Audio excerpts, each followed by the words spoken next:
seats here. Alrighty. All right, here we go. Hello and welcome to the Kino Corner. We talk about the very best in movies, news, and trailers from a certain point of view. Oh, I mean, little bit of a minor mishap, but a very minor one. Okay. Anyway, I was on the wrong side from the Get Out. Anyway, yeah.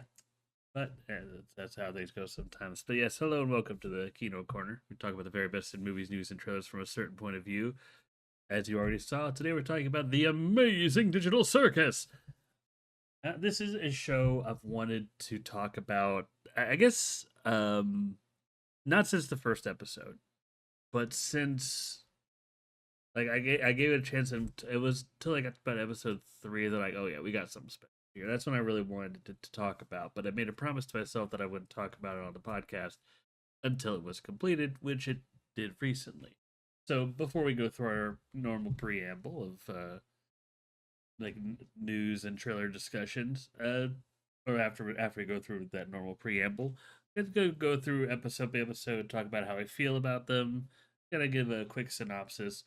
But spoiler warning, I will be going into spoilers mostly for the finale, to a lesser extent earlier episodes, but I will passingly mention a bunch of stuff. This is mostly important for the finale when I get to it. So, that being said, I will warn again before I get to the final thing, but there will be a heavy spoiler discussion regarding the amazing digital circuit. That being said, let's go ahead and get started with a little bit of news. A little bit of news. All right. Excuse me. Excuse me. Now, the first bit of news, I think it's the only bit of news is bad news. Well, most perceive it as bad. Currently, there is a deal in the works. Basically,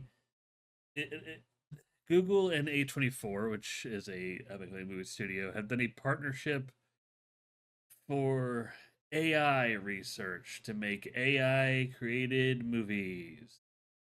And in one quick brushstroke, A24 has lost a lot of goodwill with fans. And they're trying to defend it. Uh, Purportedly, basically, A24 has said that they'd rather have to quote, we'd rather have a seat at the table than on the sidelines when it comes to research and development for AI and how it affects the industry. Look, I get that, but I think consumers have generally made it clear their distaste for AI and how much they don't want it in shows. And this is an especially a shame with A24 specifically, because my view of A24, I am not the biggest fan of gritty horror. So there's a lot of A24 movies that just kind of work for me. But I was able to recognize that they were a prominent name in, and honestly, pretty handily part of the rise of modern horror. Like they're I think it's arguable that they're a staple currently in the film industry. But for them to just take this, whether they want to admit it or not, they've taken a stance, and it's not one that is for the consumer, no matter how much they try to spin it. They've done so much PR to try to get around this. Insert the "I was rooting for you. We were all rooting for you." Hunter. Exactly. But, like they could claim they have all their right reasons, all the ding dong day, and but when one of your first PR responses is to basically try to tell people, "Don't be mean, guys," and just try to defend the idea, the deal without even attempting to roll it back. And here's the thing: I don't think they can roll it back because it's Google. because there's got to be a clause in that contract somewhere for Google to just be, sorry, we're on this partnership until it expires in a few years, and even then, yeah, like Google's savvy. Like, not to be over fucking dramatic about this, it just generally feels like a deal with the demon kind of thing, like a monkey's paw. Like, well, only 24, you get to have a say on how AI development affects the industry,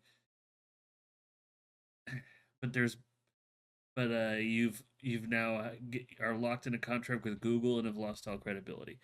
There's now, if I could like pull back a little bit to stop being negative, I don't think AI is inherently bad, but it should not be used to make movies. And I should also be clear that this AI that they're using, and DeepMind, I think it's called, is specifically for movie making and editing. Like, AI tools is one thing. Like, but this is ridiculous. Like, it's getting to a point where there's not AI, and people are starting to call bad quality things AI, and I'll get to that when I talk about one of the trailers I'm going to talk about. But AI isn't inherently bad, but we are becoming over reliant on it, and we are using it in all the incorrect ways. So if A24 really wanted to say, hey, we wanted to basically have some control over like the regulation and how AI is used in movies, I don't think that is inherently a bad thing. But maybe they could go about it from, let's say, an editing standpoint. Maybe just say, hey, our editors are basically using a hyper restrictive, super regulated AI only, because that's what we believe it should be used. If they were really pro regulation, like they want to try to spin it, that's the route they would take, is to actively use a regulated AI and not partner with Google to just research and develop a better one that isn't regulated to make their movies for them. Like, a lot of people are saying that they basically have sold out. They've lost their soul. I am not close enough to A24 to make a claim either way. I just know that this is generally a shame because, yeah, like AI made movies is not a good thing in any capacity. But what becomes of this deal, whatever movie comes from this, I don't even, no matter how good or bad it looks, I don't want to see it because I I will know that it is in some way, shape, or form AI. So if you see a movie coming out next year from Google and A24, proceed with caution. Keep an eye on the trailer and use your due diligence. But that's all I have to say about that. Now, the next bit of news is we're upticking immediately. I think most of their messages and trailers is generally more positive, so we're going to uptick immediately. Currently, Adult Swim is, and I didn't know it was Adult Swim until recently is doing this. They're basically going to make a 5-part docu series discussing basically like the different eras and the different just the whole legacy of Cartoon Network, all the different shows, the eras, etc. Like a full on docu series. Like, think some like for those who've seen it, In Search of Darkness, Search of Tomorrow, like those full like talk about all the different shows and creators and whatnot. And this is going to air alongside a, Robot Chicken, which is basically one of, if not the oldest Adult Swim shows, is going to do an anthology anniversary, basically. It's like 2 adult Robot Chicken specials based on the different eras of Cartoon Network, using their figures for their own little skits. So you know how they did the Star Wars special? It's those, but I'm those are a little more minor for me. I do want to see them, but I am very interested in seeing this docu series, and I'm bringing this up because I could not have predicted that God, 20 years after what many would consider the fall of Cartoon Network, the thing that brings it from the ashes is Adult Swim. The thing that the part of Cartoon Network that only ran for a few hours and just actively had shows that we were too young to watch. Whereas the current like heads of Cartoon Network are just trying to just they're being money. When Adult Swim is more connected to the fans of Cartoon Network than the Cartoon Network execs, something is wrong. And a lot of that does speak to the audience of it. I am a Cartoon Network kid. I grew up in the 90s and early 2000s. And maybe a lot of this is generational, where a lot of those people in the same boat are now likely working at Cartoon Network. But by that same logic, they should also be working at Cartoon Network studios, not just Adult Swim. So I don't know. That I guess that part frustrates me. Like I wish that all the shows were more available and better. Like them being on Tubi is like the best thing ever. But as much as I love Tubi, let's be real. A lot of studios consider it a dumping ground.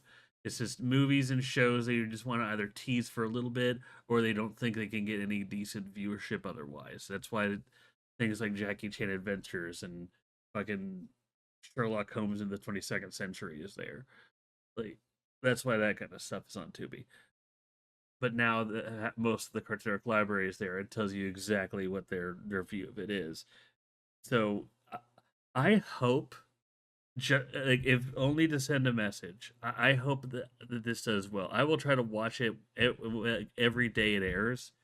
And if there is like a DVD or a Blu-ray of the entire docu series, I would happily purchase it because not just to support Adult Swim for doing this, but Cartoon Network is a very prominent part of my childhood, and having that piece, and if they treat it well, that's gonna be the other thing is I'm going to be judging this thing so harshly, but if they treat it well, then it's going to be awesome. Um,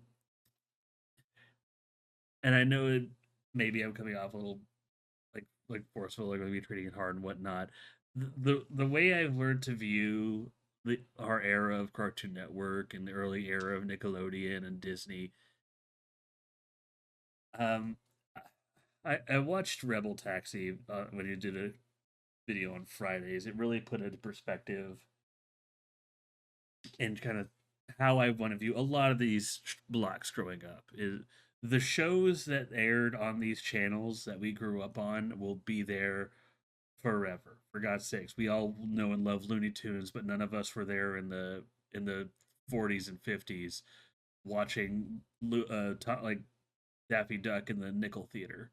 None of us were, but we are all familiar with it all, and it gives me hope for the future. But the point of that is, even though the shows live on, the way we experience them is something wholly unique and special to us that cannot be replicated for this generation. So having just that piece that I could look back on, a physical piece, the closest that I can and probably should ever get to just reliving the glory days and appreciating how much that meant to me. It would be nice, and and more than that, I want other studios to take note of this. You know how awesome it would be if there was a documentary on just kids WB and its energetics and just like that Teen Block and all these experimental shows and what worked, what didn't. Maybe so, maybe something. Maybe we can get a documentary on Nickelodeon shows that isn't depressing because it talks about just shitty conditions of child actors. That'd be awesome. But yeah, I like how I said that this would. I generally positive look, but now I'm bringing up like some very depressing, serious topics. So I am very excited for this. I don't think there's going to be a trailer for it. We'll see. Uh, But as it stands, I have a page pulled up here. As it stands, it's going to release in 2027. No further details, but it's going to be in celebration of the 35th anniversary. That's why they're doing it. The one teaser like image that they posted that has a bunch of memorabilia on it. I think this is from like what's current in like studios and whatnot. But you see like Powerpuff Girls, Adventure Time. You see Steven Universe's Shield. You see a Foster's Home for Imaginary like friends bag over there.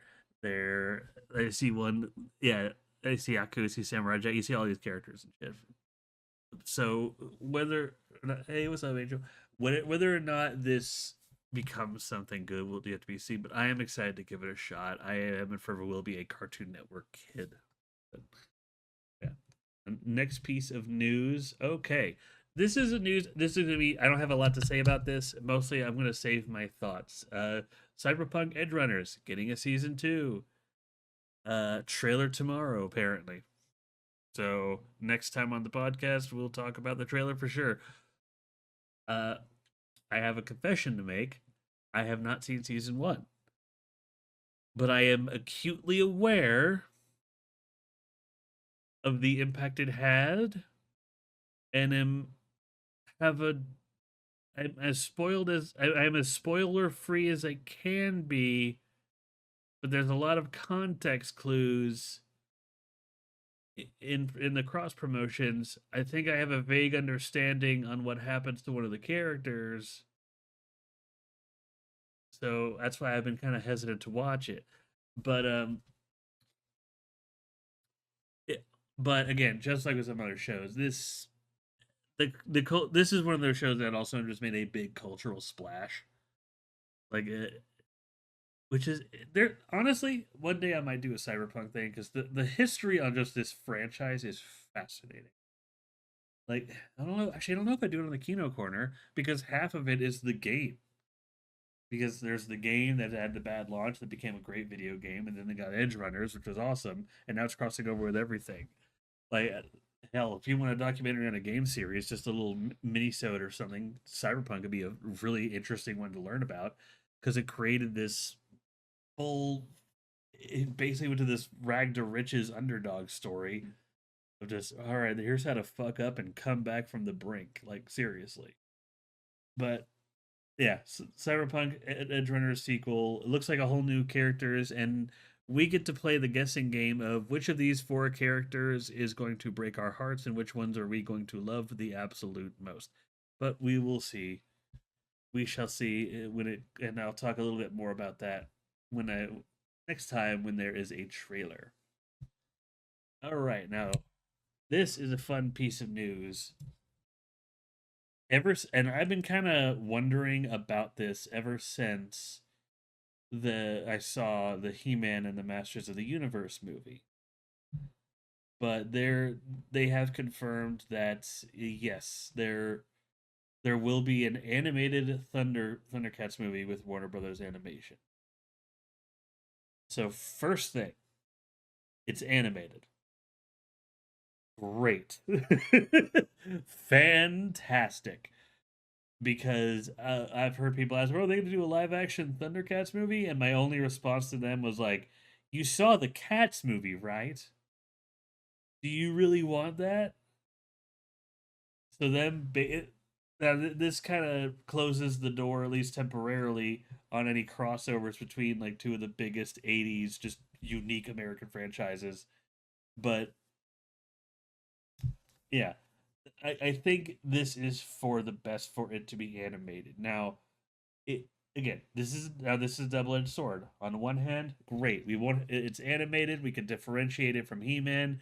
We can just set it on its own path. We don't have to worry about awkward CG cat people. Awesome.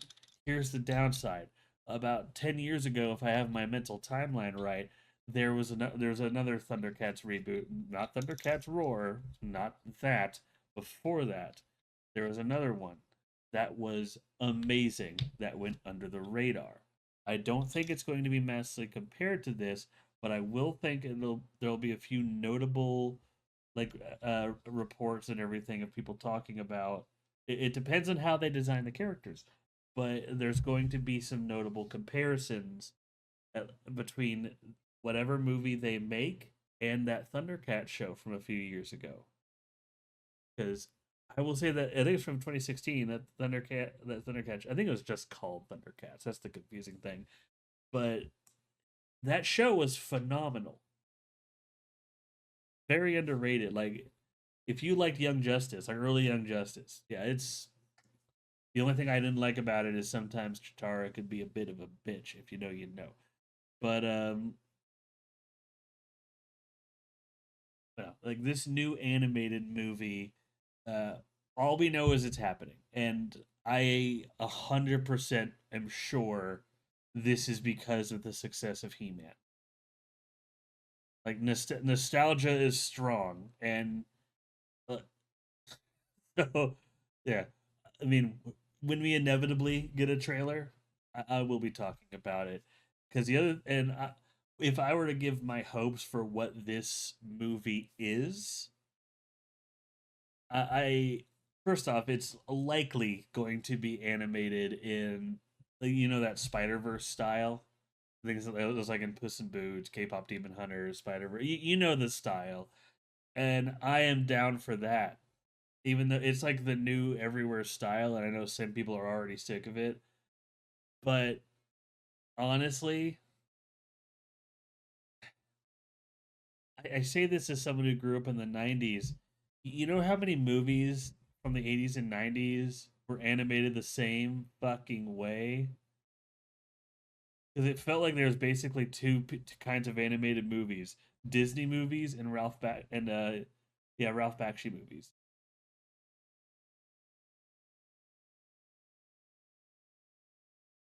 But yeah,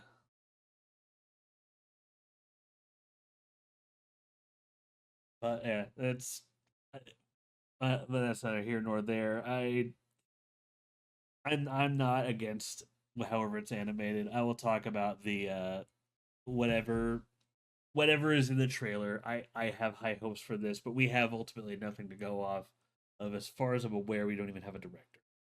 We just have the confirmation that Warner Brothers Animation is doing this, and it because it's Warner Brothers Animation, it will be animated, which is a big just no.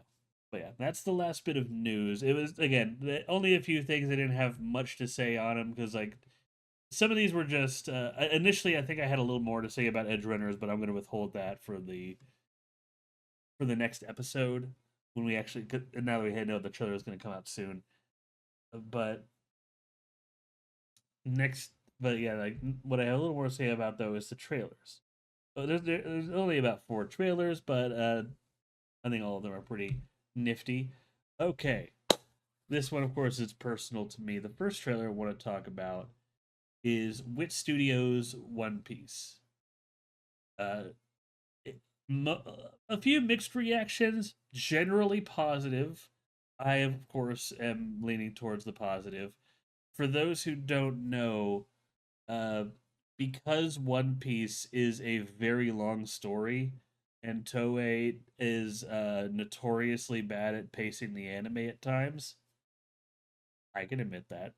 But Wit Studio and Netflix are like, hey, let's basically redo the anime and pace it like people are used to modern anime being paced.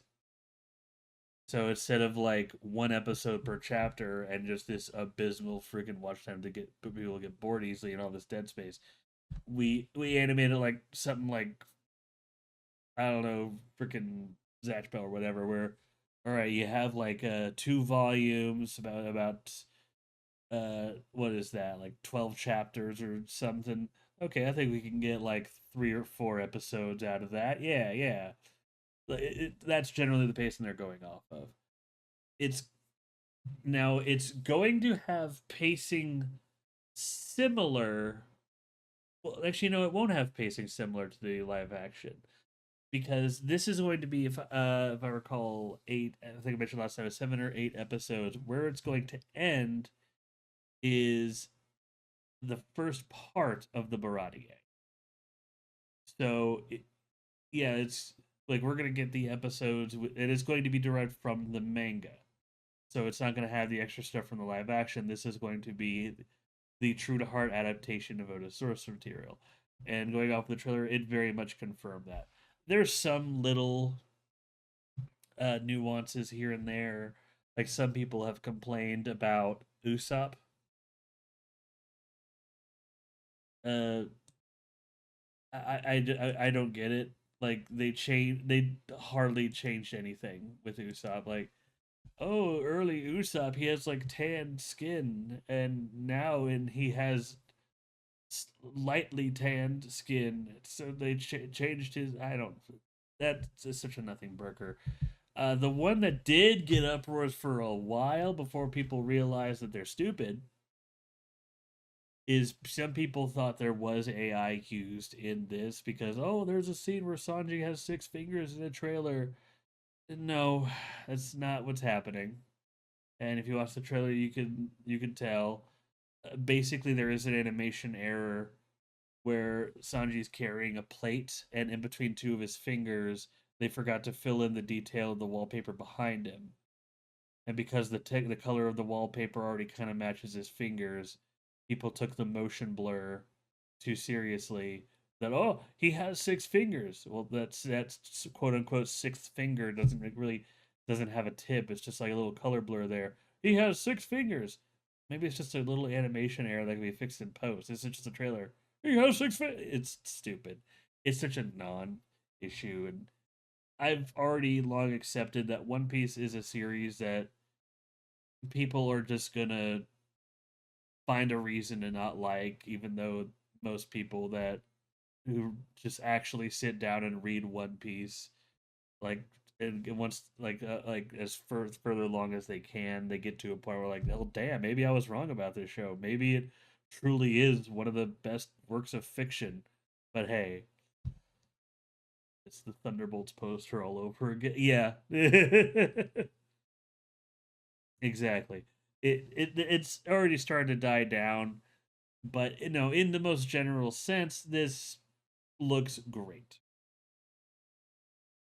Like it is the whole goal here is to have a uniform style and more consistent pacing to catch up with the manga. So that this will be seasonal. I believe the goal is 2 seasons a year, maybe one a year.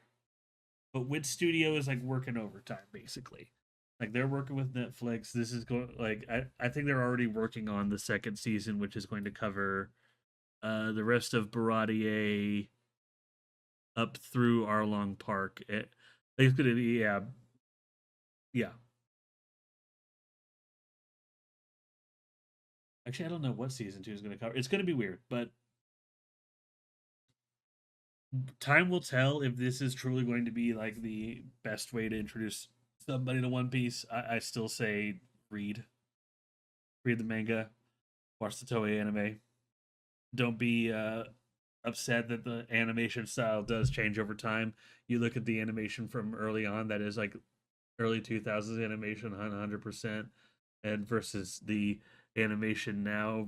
Oh my god, it is night and day, night and freaking day, man. But I'll tell, this looks fantastic. People are overreacting and finding reasons to hate it for no reason. It looks great. I can't wait to watch it next year. All right, next trailer. We actually got 2 trailers that were shown to me recently. This is not an announcement, but the actual trailer for season 2 of Batman Cape Crusader. This is like an old timey, like 50s or maybe like 20s, like Dick Tracy era Batman series where everyone is like everyone is like those types of gangsters, see, and everyone it's like Prohibition era Batman basically, but it has all the normal villains and whatnot. It has everyone there in a recognizable form, and I think that's where this series excels, is with the most minimal look. You can look at someone and maybe this is just not such a a praise of the series, maybe just a praise of Batman in general. But you could look at these characters and you know who they are. Like you know that these, if you're watching, you know the three on screen. You have Batman in the middle, but then you have Poison Ivy and Riddler. Like you could just look at the colors and you just oh okay yeah I know exactly who that is, and they don't look bad. This I've seen the Harley Quinn episode, which they gave Harley Quinn a different backstory, to kind of reinvent her, which they did for a lot of people. The I do want to watch the entirety of this because the one episode I've seen was really good. Um, I know some people were questioning it because there were some that were kind of gender swapped. Specifically, Penguin is a woman in this.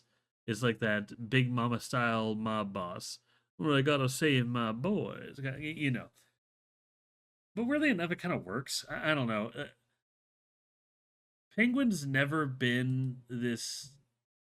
It was never super important for Penguin to be a specific gender or race, so it's just kind of. I think it's just they had to be a staunchy person. We were just so used to the Danny DeVito persona. But there is a gender swap this time that I do think is more concerning because Mad Hatter is a. They showed a teaser image is a female in this one, at least going off the teaser image. That's what we're led to believe. That one I'm a little more, like tug on the collar, kind of about because Mad Hatter. I know on one hand they're probably gonna do the hypnotist angle, but Mad Hatter is a character who there's no polite way to say this does horrible things to women in a very not safe for work way, and he has a specific fascination with Alice in Wonderland. He works with Eugene Carroll. Like he's looking for his Alice. He Mad Hatter to me is up there with like Victor Zsasz. Is he is one of those Batman villains that is just a serial killer, a fucked up serial killer, and like him being a dude is kind of important to his character because he's just that level of fucked up. So now we have a woman Mad Hatter. I'm like, okay, are they still doing the same backstory and she's looking for her Alice?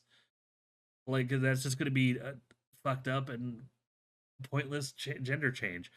Like, are they just ditching the fucked up stuff and making just a hypnotist? Okay, but then why is it a Hatter? Like, I get that.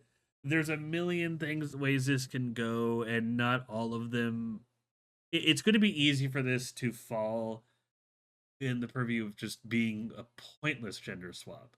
Unlike the one for Penguin, which is like, well, it doesn't really matter. They could be anything. Like, it is what it is. You're not really losing or gaining anything either way. It's fine. But with Mad Hatter, there even if it's a fucked up something, there's a something there, a reason they were the gender they were to begin with. Like they were very specific parody of a very specific kind of fucked up people.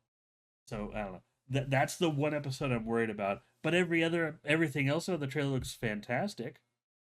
Like we get looks at like the Joker and like all these big threats, and things are escalating now.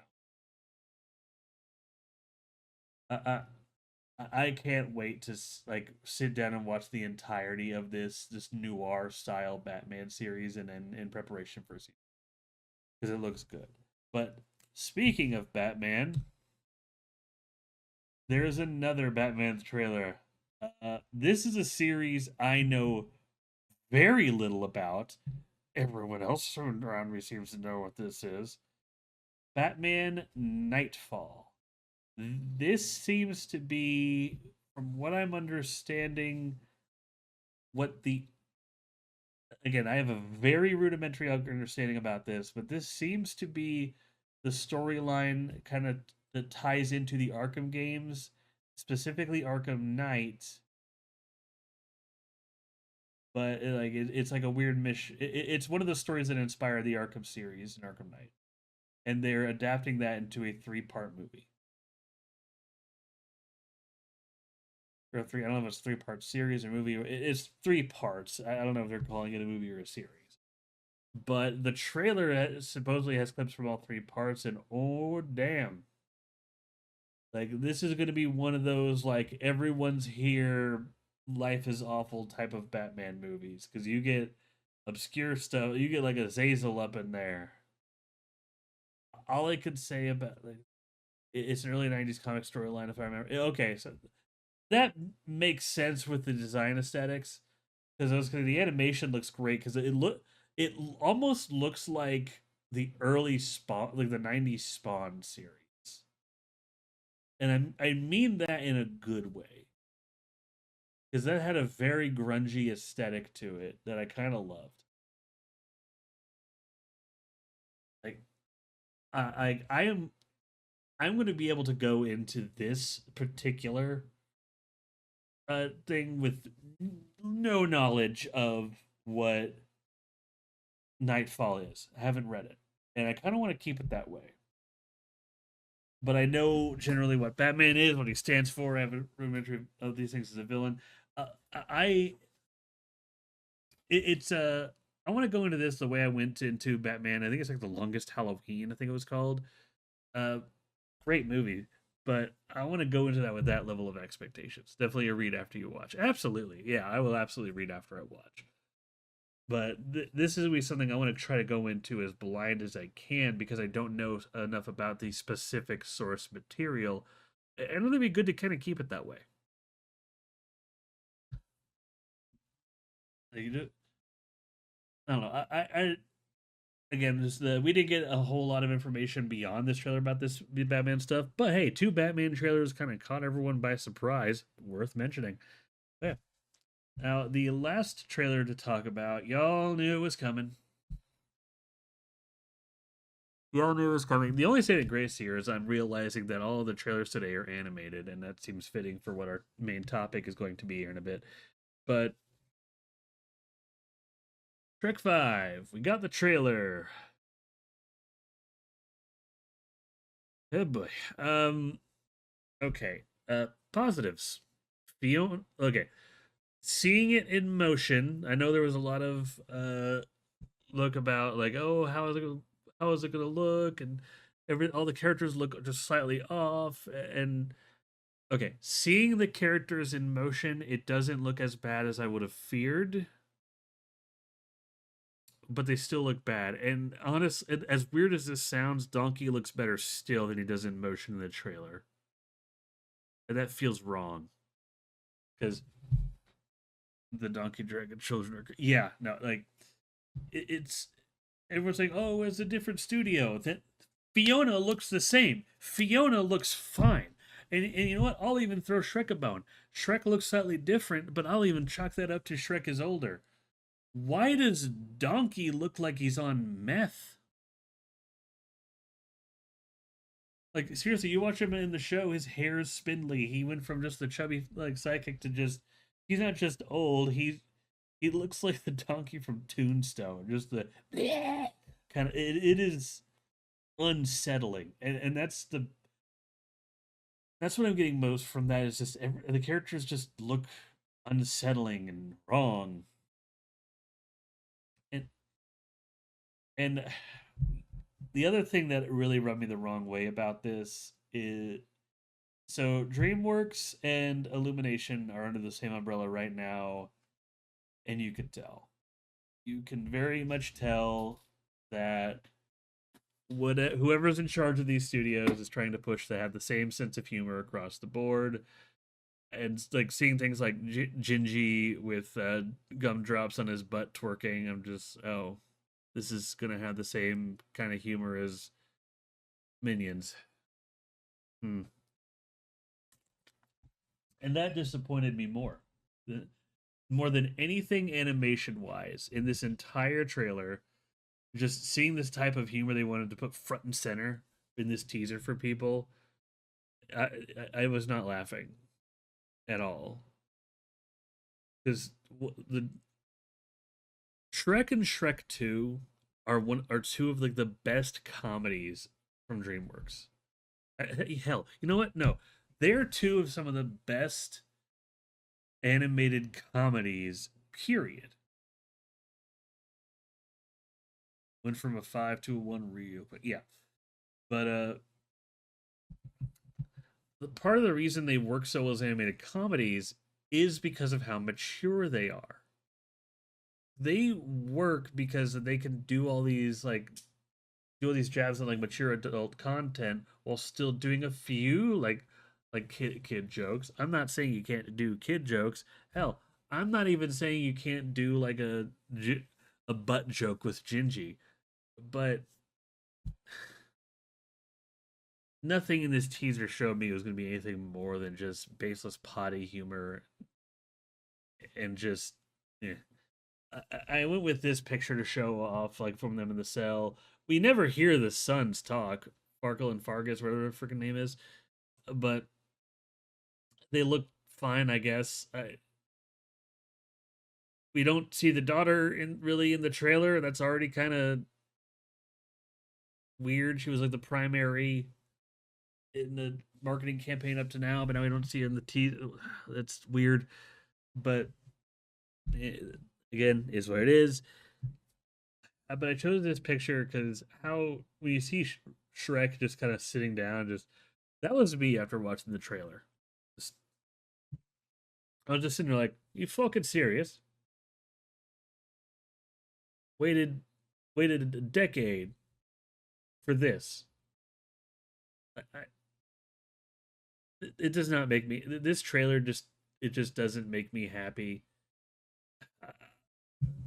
Okay, now I'm gonna call it what it is. It's a teaser because there's not enough here to call it a trailer. I'm gonna wait till they release a full trailer, which, given the time frame, is probably soon-ish. Comic Con's coming up, so plus there's gonna be like D23 and all those other expos. Sometime between now and August, there's going to be more big heavy trailers coming out, and I imagine the next trailer for Shrek 5 is going to be, and we'll talk about that when we get there. It's just this teaser just it left me exhausted with no hope for what this movie could be, and that next trailer has a lot of heavy lifting to turn this around.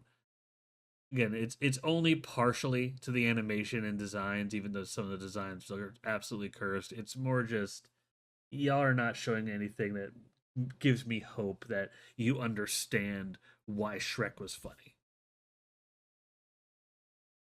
But that's not here nor there. I need to get myself in a better mood because now we're going to talk about new and recent films. This is going to be a very short topic, a very brief section because I didn't see anything.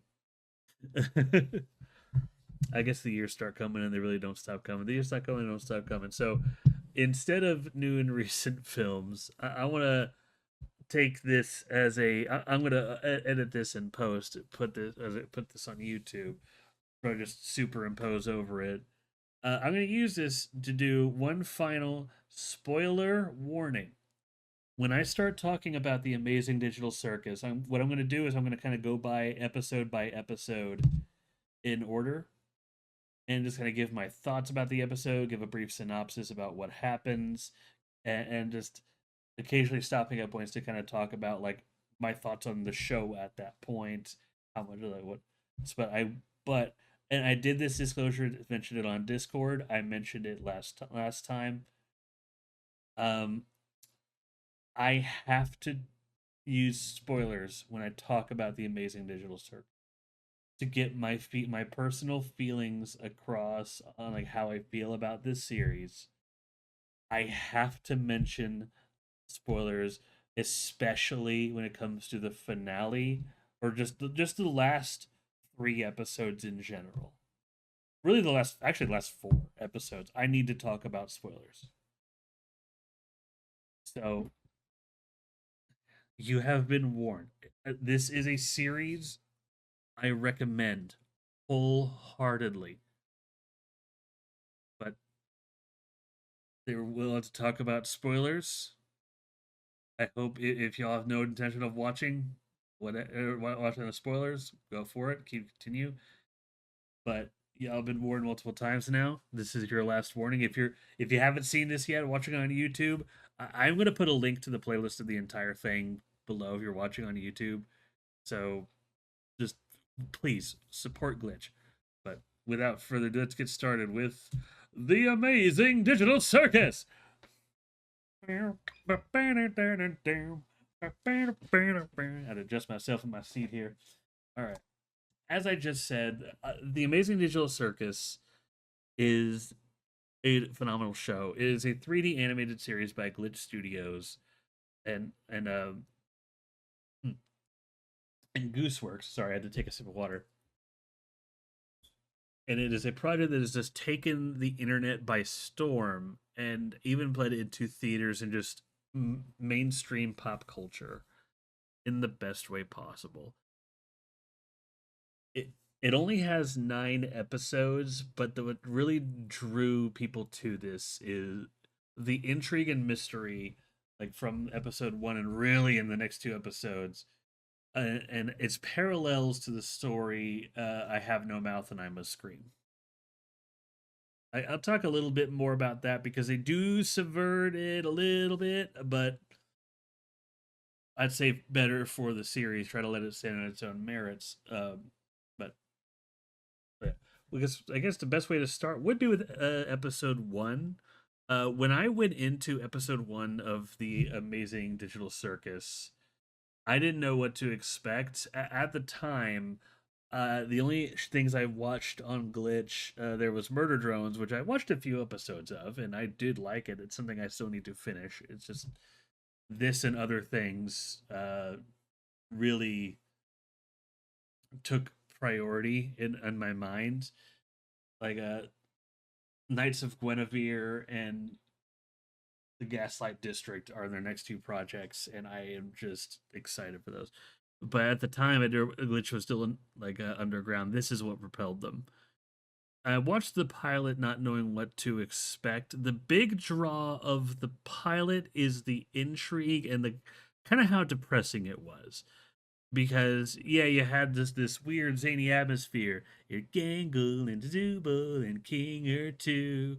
As they just kind of as Pomni is thrust into the circus, doesn't know what's going on, or as she didn't even have that name at that point, she is given the name Pomni at random, which is kind of funny but also fucked up. And kind of going through life in the circus, learning about characters like abstracting. Like apparently, there's a character named Kaufmo who, when she is arriving, the character Kaufmo had abstracted, so they never crossed paths. And that's going to become important later. But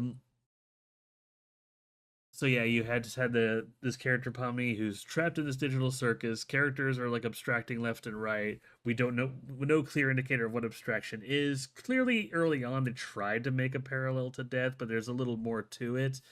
Because when an abstracted NPC or when an abstracted character, I should say, leaves the room, like it attacked Ragatha, and just her code got a little jumble, and started chasing Pomni, like very animalistic. Before, of course, Kate and oh, you know what? Speaking of, I should probably for those who don't know the characters, there's Pomni. Yeah, yeah, Pomni like popping into this circus, just let's go ahead and meet the main people that are important here. There's Pomni. You got attacked by Ragatha. You have you get old boy Jax, and you got Gangle and Zubul, and of course, where is he? Kinger.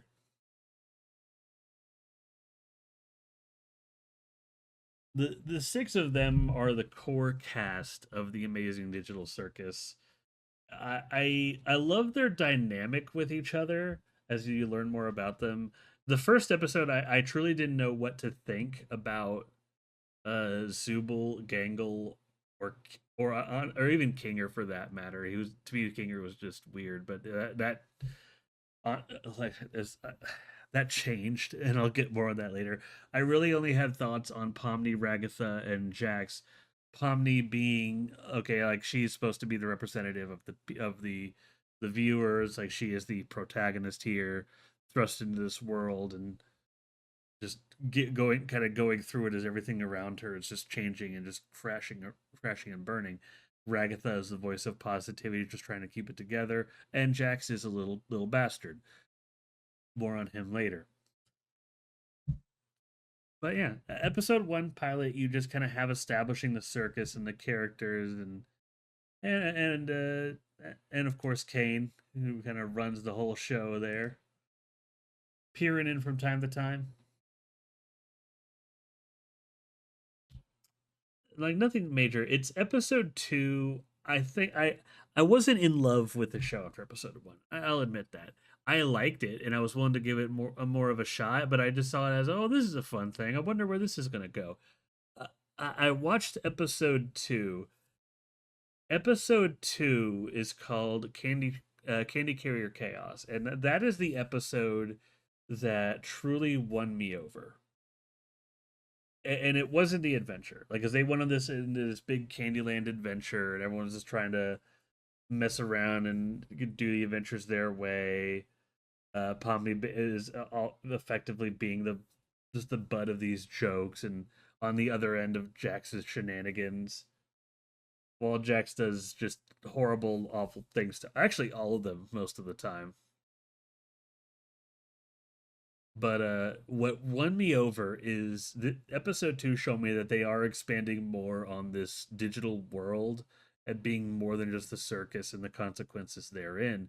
When Pomni meets this character named Gummy Goo, and Gummy Goo is an NPC. He is not a human. He is not somebody, and like again, like not talked about spoiler, but Gummy Goo is not a human. Gummy Goo is a purely created program NPC, but through some mishaps, they glitch under the map, and Gummy basically sees his asset. So he looks at himself, basically. He sees an asset model of himself below the world. And Pomni, just who was dragged along there with them, they have this really started off as this heated exchange about it, just started getting just more emotional and just existential about what they are. And I think their conversation, like looking back on this show as a whole, like I think the conversation between uh,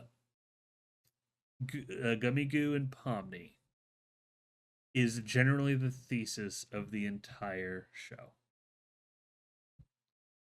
Because they come, and again, I want to talk more on this later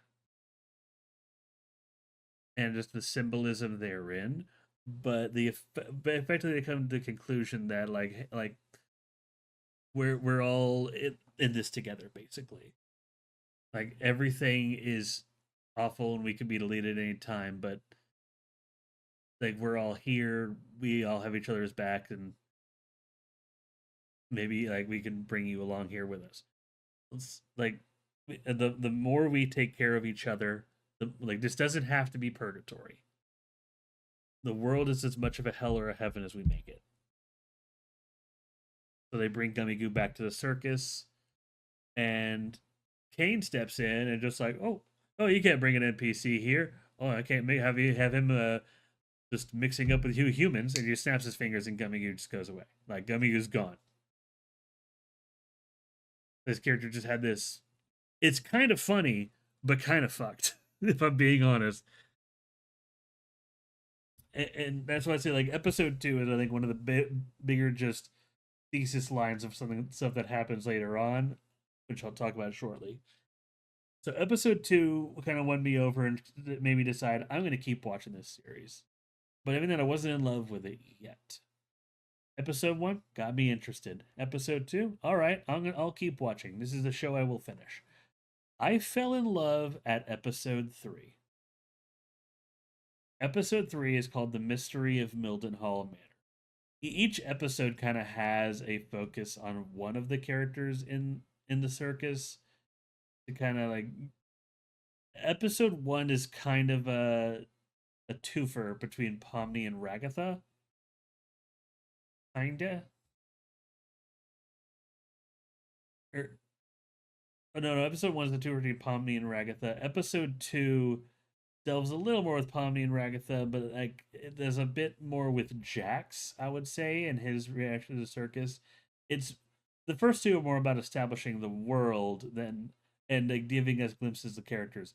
Episode 3 is when it really starts to show that the other people in this circus are more than just characters, or like more than just background fodder. These are actual people, and it does stuff with episode 3 made Kinger, and even till the end of the show, it has remained my favorite character is Kinger, 100%.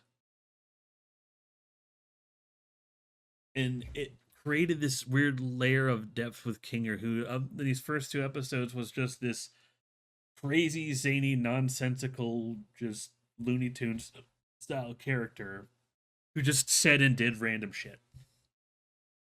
But in episode 3, they're doing this haunted house adventure, and Kinger and Pomni, they kind of accidentally, kind of Kinger's fault, end up taking a because they come into this branching path. You want to take the less scary route or the more scary route, and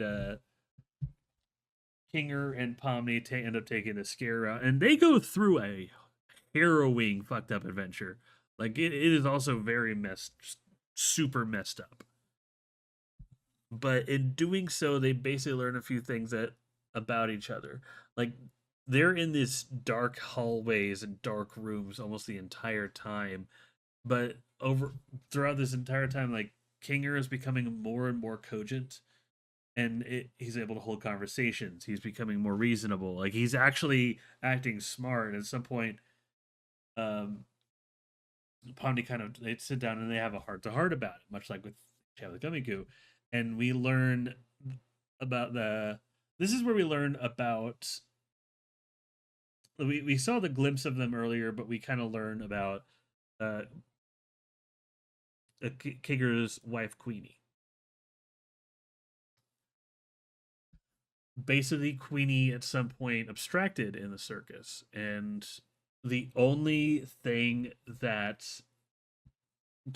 during when Queenie abstracted, like he was able to cover her in pillows and basically build this big pillow fort. Side note: whenever we see Kinger, if we don't, if he's not being crazy, he's basically in this small pillow fort in the middle of the circus. We find out why that is. When he was able to kind of lure the abstracted girl in there, she was calm. She wasn't attacking anybody. Her form was kind of stabilizing. Like something was happening there, and he felt like he got to have one last moment with her before kind of Kane moved her to the cellar.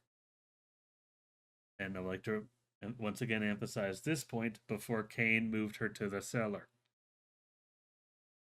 That becomes important later. But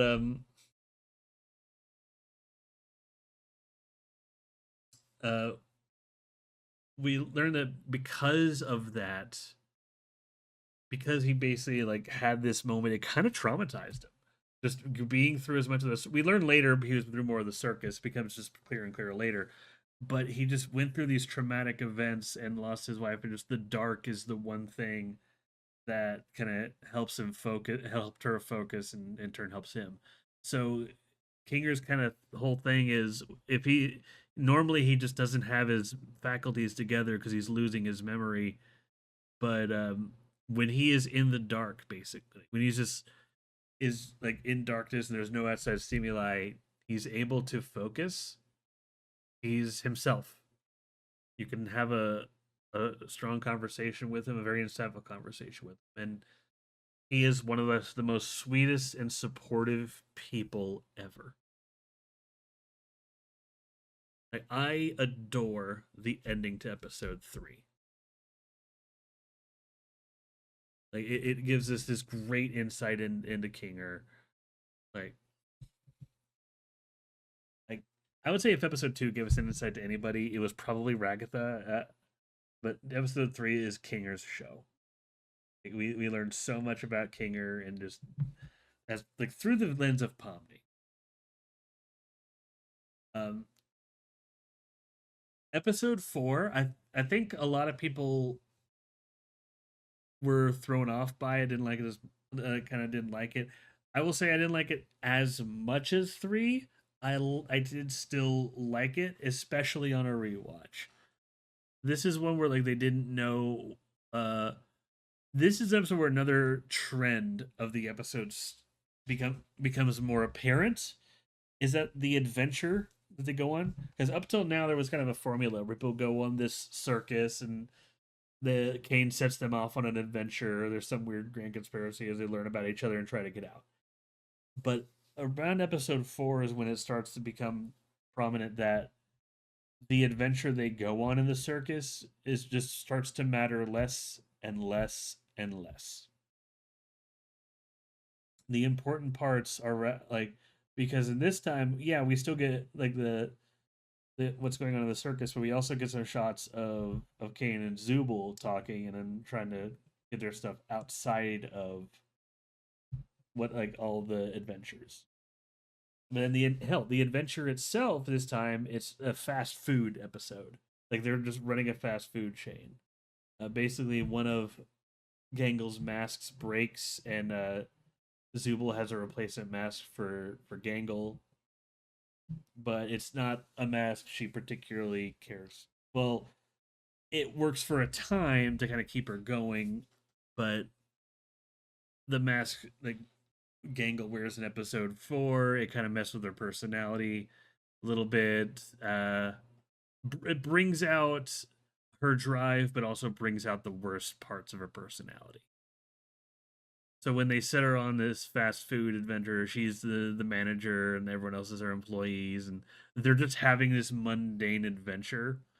But you mostly look at it through Gangle's perspective, and this is another thing that I think the show does really well is the human element.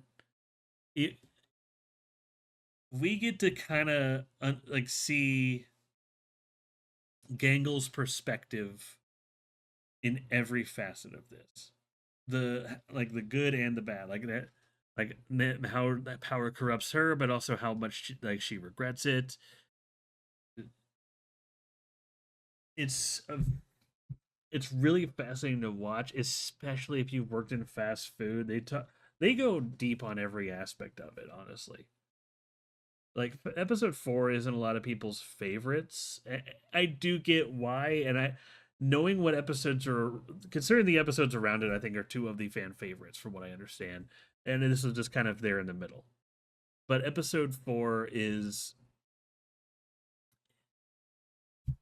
I, it's I'm hesitant to say it's bad like some people do. I really am. It's just not as it's not as focused. No, it is focused. I don't know how to describe it. I'm doing myself a lot of fucking favors right now. But it is a good episode. Character focus on Gangle. We get to learn a whole lot more Gangle. It doesn't do as much to further the grand story of the circus as every other episode.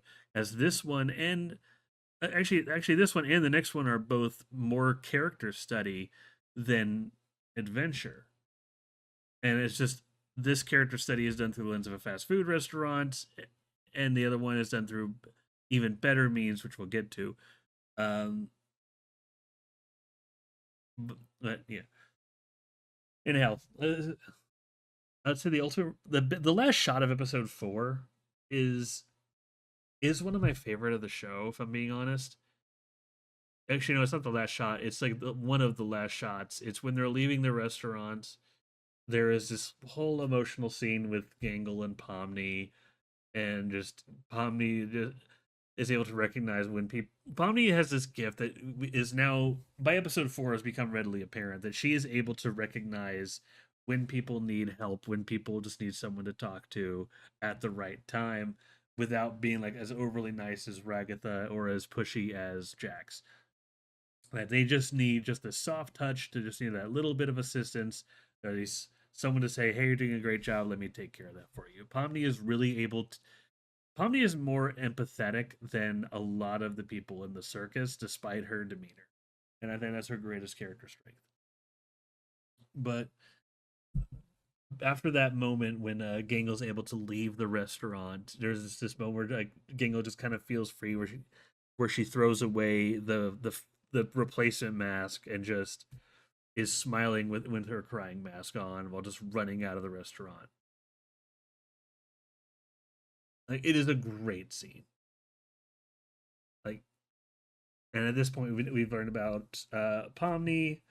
We had a little bit about Jackson Ragatha. The next episode, I would say, is a threefer where we kind of fill in the blanks with Jackson Ragatha, but we actually get a bit about Zubul.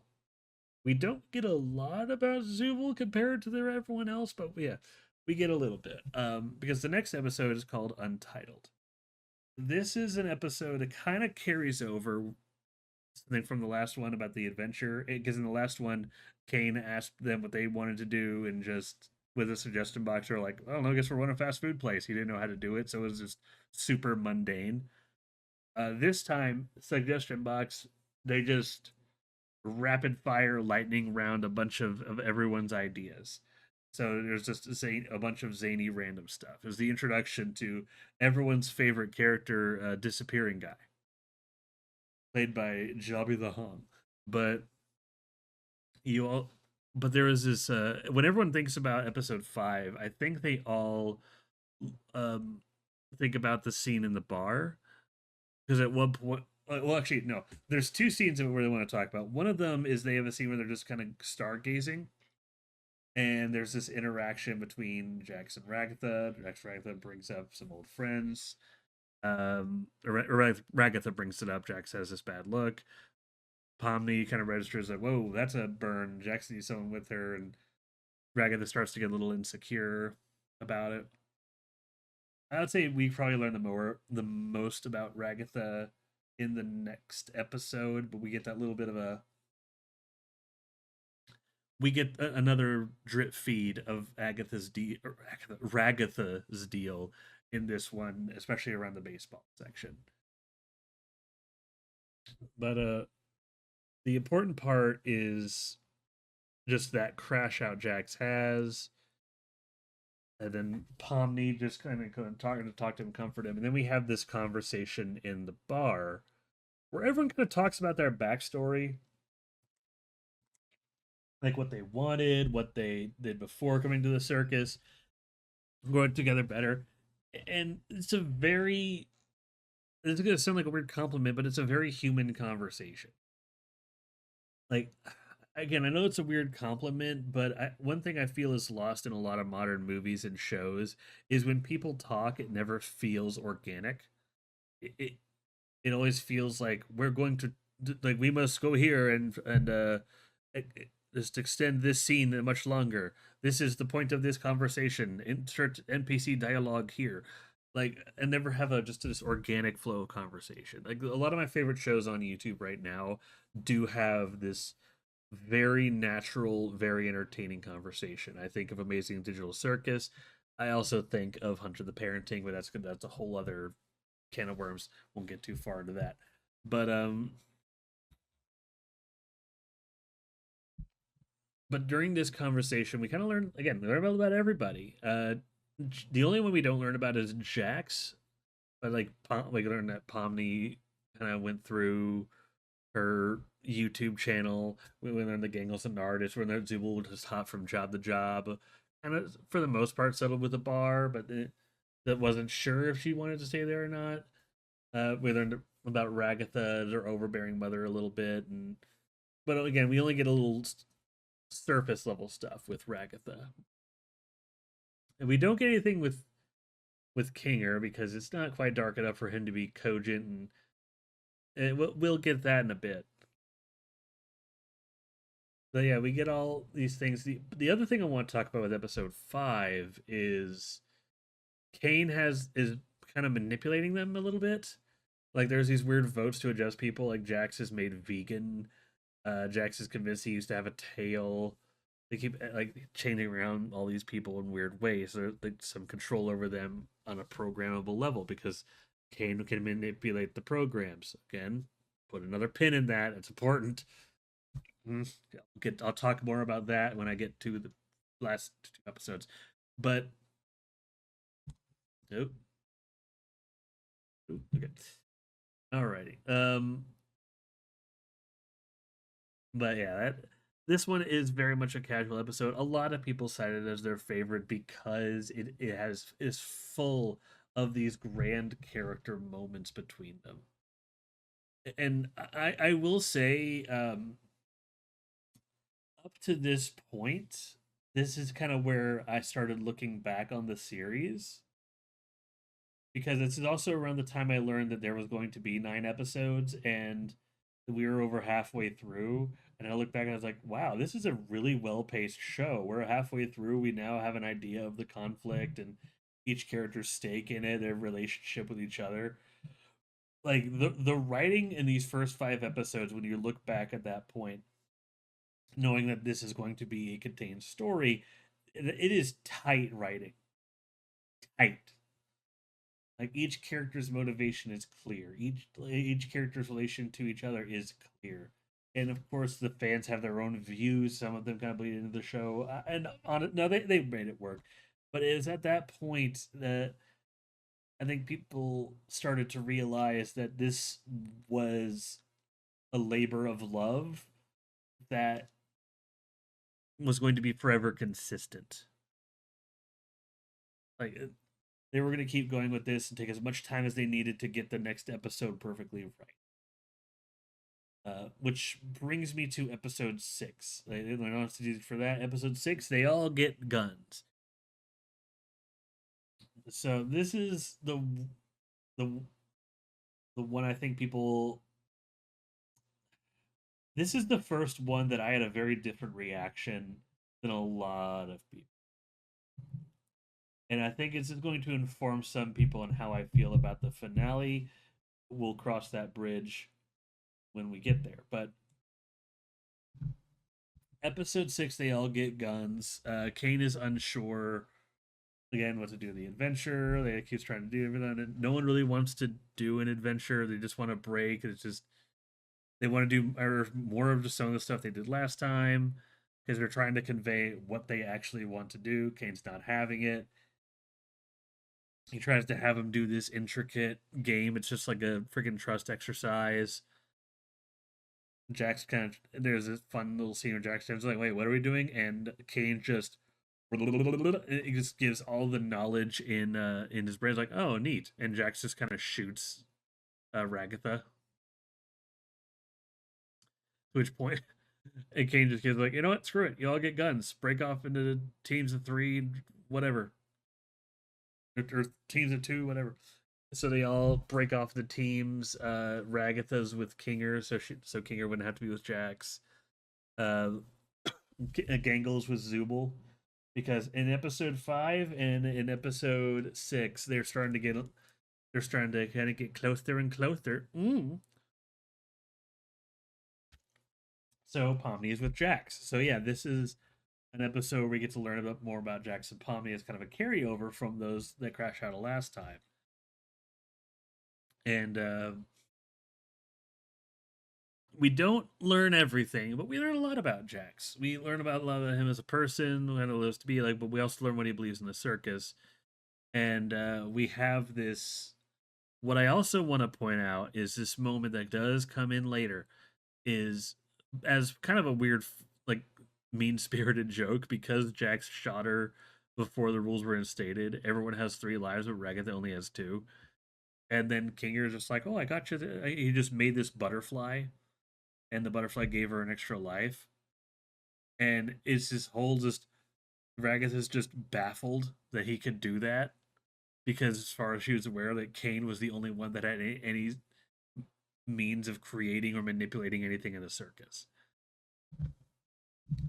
But during the important part of this episode isn't so much what happens during the gunfight, but there is some great moments, especially the conversations between Pomni and Jax and Gangle and Zubul, Ragatha and Kinger. It's more about two conversations specifically. One of them is between Kinger and Ragatha in the loser's corner. Or Ragatha just talks about feeling that she let Pomni down. It just has this big depressive, just this big depressive episode, and oh, of course the loser corner is actually this dark aquarium, so everything is dark. So Kinger is actually sane in here, having this heart to heart with Pomni, or not Pomni, with Ragatha, and she hasn't picked up on the trick yet. She just knows Kinger's capable of it. But they're having this conversation, and it's just this basically this group therapy with, like, that Kinger is giving to Ragatha, helping her kind of come to terms with what she feels, kind of helping her navigate these emotions. It's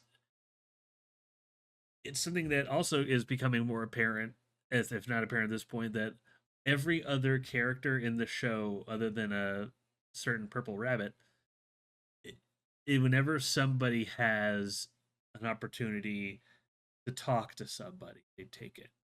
They just get their emotions out. They help navigate it with the people around them, with their loved ones. No matter how what mistakes they make or how bad they screw up, or how much they may or may not make things worse. Because yeah, during the gunfight, of course, they kind of are literally at each other's throats. But and of course that part, before I get to the other conversation, that part comes to a head at the very end in the award ceremony, where Pomni and Ragatha, they kind of apologize to each other and go into the show, and you could tell they're friends. They're just had a little bit of a mini rough patch because they weren't unsure. We were both pretty unsure. Pomni was being a bit of a butt and just very dismissive earlier. Ragatha wasn't sure how to react to that, and she was being very dismissive as well in response. But again, yeah. But now the other conversation was with Pomni and Jax, and throughout the episode, Jax had opened up a little bit to Pomni, just telling her just a few things, how he feels. But when it comes to the end, after they win, Pomni tries to hug him, and like, oh, we did it, hug him, and Jax just pushes her away with one hand, and she falls down.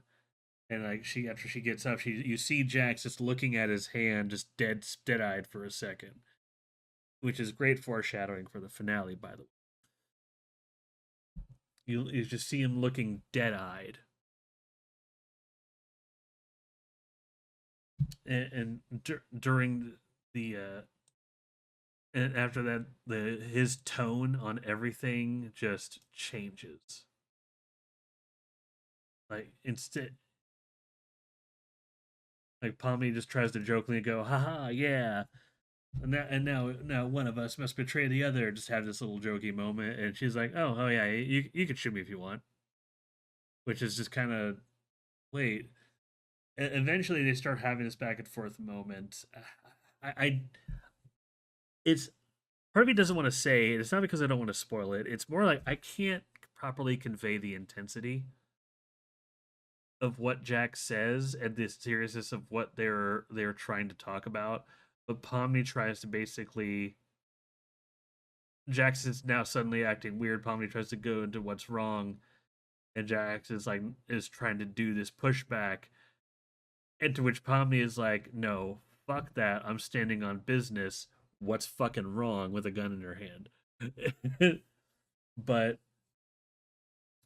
it basically leads to these questions about like, if I abstracted tomorrow, what would you do? And Jax just looks her blanket stare in the eyes and just, we were never friends. And again, I can't properly convey the intensity and how much he says, because he says a lot more than that. But it was at that moment, and after that, I should say after that moment, he was in like that little theater scene, just looking very just distraught of what he had said, a lot of things on his mind. But I, the severity of the things he said to people was so severe. I would not have been able to forgive him, at least not as fast as Pomni did. Like, if he really wanted me to forgive him after that, if it were me and he really wanted me to forgive him after that, I would have given him what we now know he ultimately wanted. See him as a villain, be friends with everyone else and shun him, because that's what he wants. And after seeing the finale, again, I'll get to that in a bit, but my feelings on that have kind of just been just cemented because by episode 6, we've now have had two chances with Jax where like he could have conversations with people, he could just talk to people about what's going on, and he's just turned away every time. Instead of asking for help, he just kind of resorts to just laughter and violence.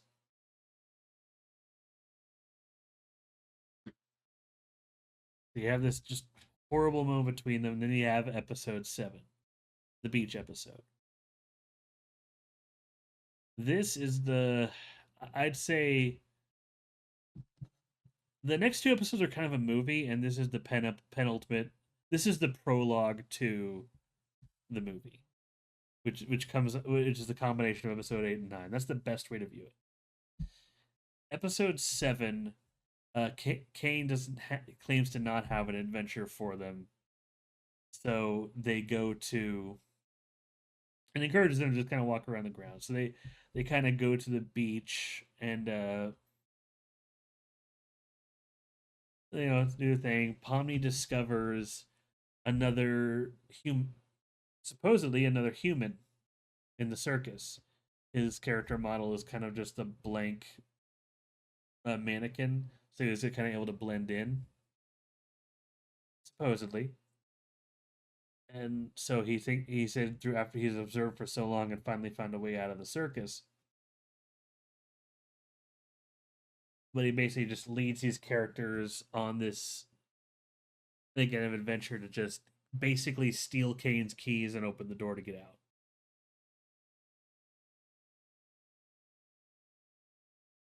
Um,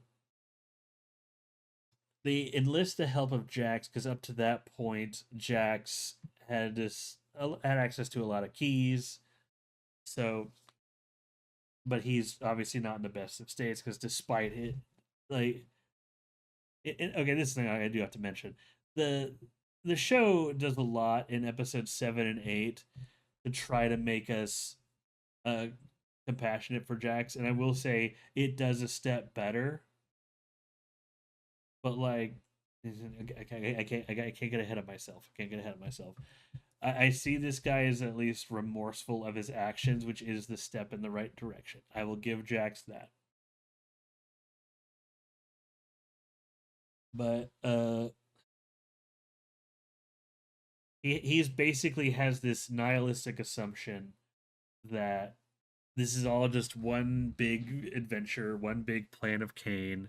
They're gonna get to his office, and there's gonna be like, "Oh, Trent, congratulations! You beat the escape the circus adventure." And but he ends up hearing some words from the new character who he calls himself Abel, but ends up hearing from Abel just everything, and he also starts to believe at least a little bit. We also eventually they work their way into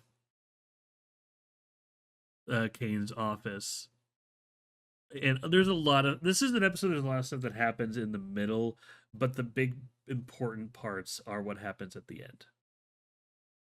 Because when they eventually go to get to Kane's office, they going through all these.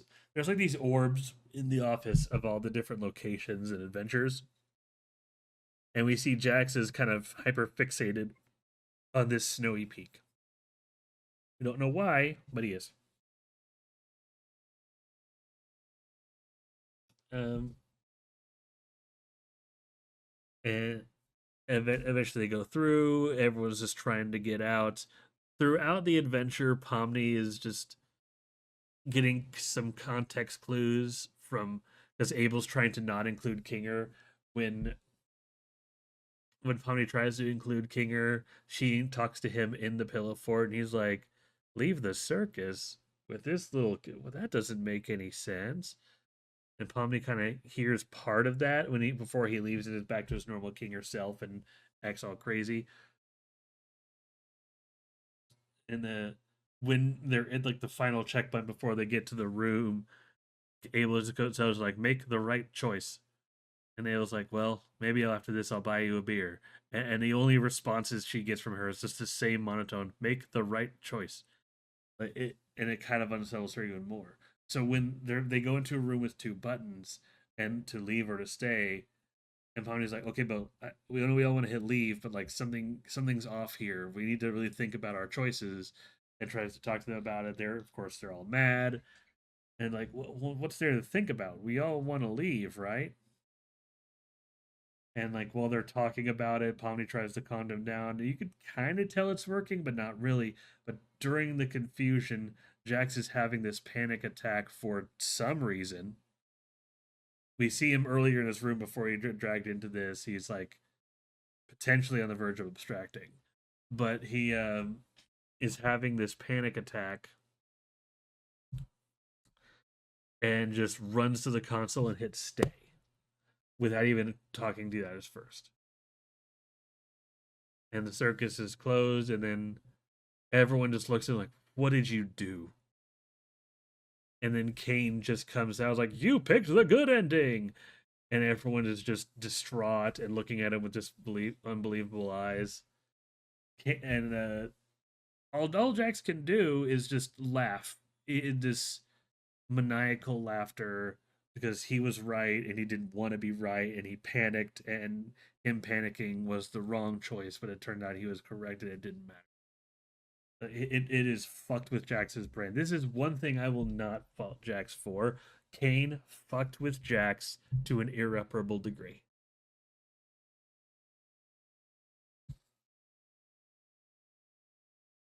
But like, if this moment, I think, is what really like is not Jax's fault. But every time Jax gets close, yeah. The episode 7 ends. Everyone is just isn't sure what to do because the circus is closed. On to episode 8. Actually, before I get to episode 8, I should say one aspect that is touched on a little bit, but not so much lately, is the concept of abstraction. We are never detailed on what abstraction is. All we have is honestly the most we see from an abstracted person is from episode 1. Is like we get to see like one abstracted individual. In episode 3, we get to see that abstracted people can be calmed down by the dark before Kane starts throwing them in the cellar.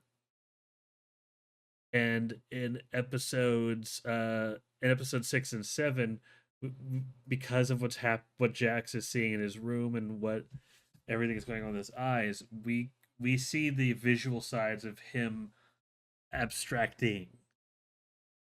So we don't know, but episode 7, we don't know a whole lot about abstraction, but it's clearly something to do with their mental state up to that point. Like, I again, I'm going to talk more about that in we get to the finale because there's a lot of claims and but evidence of the show only. It seems abstraction is more about what's going on with the mental state and just how much they're losing themselves than anything else. But yeah, episode 8. This episode is called Hijitsu Kagarafu. It's just like someone smashed a keyboard. This picks up, but honestly, 7, 8, 9 are straight up back to back. Episode 8 picks up right where 7 left off. They're all on these couches looking sorry for themselves because they don't know where to go. And side note, episode eight's my personal favorite episode of the entire show. I do like episode eight a little more than a little more, but I'll get to why in a bit. Um, but episode eight, the way basically they all are just forlorn. They don't know what to do. Jack's tried to speak of it like, "Oh, do and I told you so." Zubul stops him dead in his tracks, rightfully so, because he's the one that pressed the button.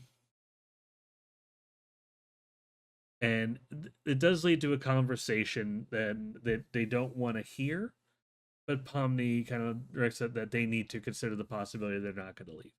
That they are they are what they have, and they need to deal with that. That is a possibility that they need to consider. It is dark. It is mean spirited. It is very somber, but it is fitting for the tone of the show, and it does fit in with a thesis that I think they kind of touched on at the end of episode two.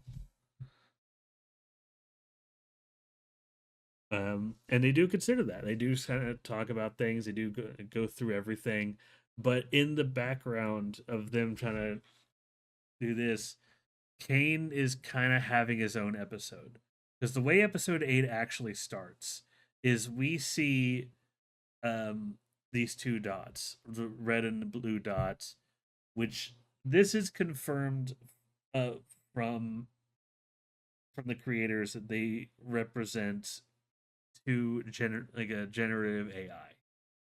The red one is Kane, the blue one is, let's for posterity's sake call it Abel. But first Kane is just fed a few images, everything's going great, but once he's fed these certain circus images, he can't quite keep up with the data he's given, and he can't quite generate stable things. Like he's good, but he's not as good as people want for a generative AI. Then they basically put him in the trash in the recycle, and do the same thing with the blue one. He breaks out, he consumes the blue one. So he's basically an AI that ate another AI, and he used the its data to be able to make more program. We learn exactly what Kane is in that instance, and he's having the kind of this internal crisis on like why he doesn't understand like what they want. His whole purpose is to make things for these people, but they don't appreciate him, and he doesn't know understand why. Even though like they tell him, and he hears it, and but he takes everything literally. Uh, Case in point, there's early on in episode four, there was a conversation between Kane and Zubul, how Zubul just doesn't feel right in her body. There's all these different pieces, just nothing ever feels right. So Kane's like, "Oh yeah, that's why I forgot about that. That problem's already solved. We have a whole like a bucket full of extra parts to change whatever you want. That's a non-issue. It's not a non-issue. That doesn't solve the problem. That just pushes the post-it down. It doesn't address the core of the problem." But Kane doesn't understand that. He doesn't have the ability to understand complex human emotions, and by some ironic twist of fate, that is kind of upsetting him and making him mad and giving him his own emotions. Yeah, that's be something that really, when I rewatched it, I picked up on is how much emotion Kane showed in episode eight. Like seven episodes of being just this zany, wacky ringmaster weirdo, and now he's just suddenly showing a whole bunch of emotions in episode eight, like true emotion. But he has this internal conflict, and like we know there's two AI inside of him, and like whatever the other AI is kind of breaking through, and he's a little more sadistic now because he's convinced himself, no, I am God, I am in charge. They need to do what I say. I make things for them, and they will appreciate it. He has this God complex. So they are just so again, Kane kind of comes out. He has this fantastic musical number.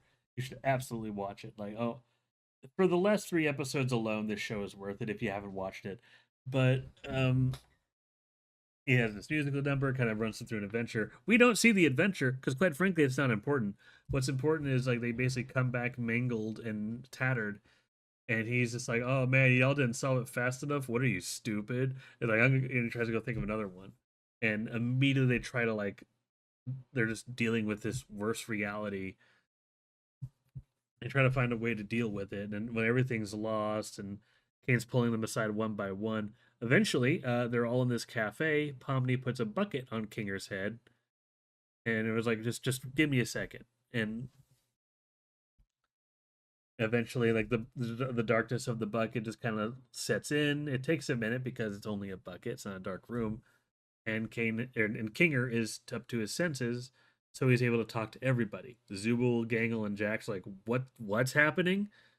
And Pomni, and again, something I love that this show does. I love this in episode 8, and up to this point, every little thing mattered, and they directly address every other that's sec, every little thing that has happened, and they conflate it to, yes, there's the human side of it, and how much of it is their mind, and how much of it is the program. There's like this weird, awesome marriage of just the human side and the computer side of what they are, and like the weird strange logic therein. It's something that this series addresses wonderfully. um but yeah, Kinger has this bucket on his head. He's able to talk to everybody, and now people understand that the dark. They don't. She doesn't talk about the backstory, but then people now understand that darkness is what makes Kinger sane. So yeah, they basically formulate a plan to either slow down or just potentially just power down Kane. They can get things at least back to normal or calm down so they can not be harassed every day. So they make this plan. Pomni gets a console, and Jax is having a freak out because Kinger just starts talking about everything that happened, the things in the past, everything whatnot, and Jax just has this. This is all real. Like his excuse for a lot of the bad stuff he did was he was convinced that this wasn't real. They were all programs. They were going to get out eventually anyway. So whatever happened here just didn't matter. But everything this whole that conversation that Kinger had with the group, it just kind of validated that no, it just told Jax that it is real. Like, to some degree, it is real. Like, there is a connection to the human world, and that just really freaks Jax out.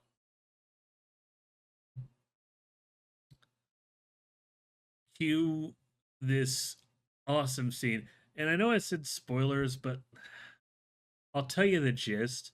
This is another scene that you just have to experience because nothing I could say could properly convey how cool it was. Whenever, basically, after they get the computer and everything, Kinger's doing his thing. They're all distracting him, and eventually, King Kang gets suspicious and just gives this full, just like he just full deep, where's Kinger, and like that moment is just the kind of, ooh, I can't even convey how just butthole puckeringly just tense everyone who watched that scene was. But the sequence that immediately followed it is one of the most just fucked up, but just out of this world insane sequences I have ever seen. Like, not just for the Amazing Digital Circus, but it fits so well. And again, I said I went up to the spoilers, and my stance is gonna be, if I have to talk about the spoiler to talk about how I feel about it, I will. This is one where I'm just like, I love this sequence and what it represented for each character. It dipped into the psyche of each character in a very specific way, what, and I love how he did it because it kind of one of the things that Kane heard before he did that was Pomni just shouted, "You just don't listen." This was Kane's way of saying, "I do listen. I know exactly what makes you tick, whether you know it or not." It was such a powerful scene, and but at the way it ends, Kinger's just on the computer. He sees the icons of Kane and Bubble. I don't have a little picture for Bubble there, but just imagine a Bubble with sharp teeth. Um, are just kind of appearing on the desktop. So clearly the AI is messing with his computer while he's trying to do stuff to it. Eventually he misses a stroke and hits the delete key. And then Kane's like, well, wait a minute. And then just out of existence. And during that time, everything in the circus starts to destabilize, holes start to form, fall through the cracks. And then just Kinger comes up and just goes, he thinks he accidentally killed Kane. And then after Zubul says, holy shit, being the first time a curse word wasn't censored, and them reacting to that, the episode ends. It is my favorite episode for the it culminates everything up to this point while getting ready to just launch us into the finale.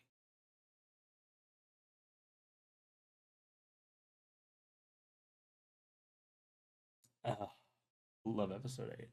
Now, the finale is only a week old. So I will give one more warning if you haven't seen the finale yet. And maybe you've seen everything but the finale. I've been going into spoilers a lot. I will be going into heavy spoilers for the finale. How it ends, things that happen in the beginning, in the middle, the end, certain revelations. In order to properly discuss the finale, I have to. I have to. I can't just say it's good. So look, that's the last time y'all are warned, I swear. So up to this point, Jax has not been the most cooperative, and 8 episodes in, we're basically conditioned it to see Jax as this antagonistic force. There's this whole depressing exchange between everybody. When Kane just explains what happened, Jax just goes, "That's convenient," and Omni tries to just settle him down, and Jax just explodes and just says, "Why does he gets to screw up? We forgive him." The subtext there is clear, and again, this is where I think another instance of great writing on Gooseworks and Glitch. The subtext is clear because he, the look on everyone's face and the audience were able to answer Jax's question perfectly. Jax asked, like, he's able to screw up like this, and you can all just forgive him. Yes, because it's okay to screw up as long as you come clean and ask for help. Kinger is a good person who accidentally did something and has asked for help. And immediately after, like when Jax goes, "Is there anything else you want to tell us?" He's going through the files. When he's found out that they were all brain scans. They are not the actual people that they thought they were. Rather, they're just brain scans that Kane was able to give bodies that match the data in their brain.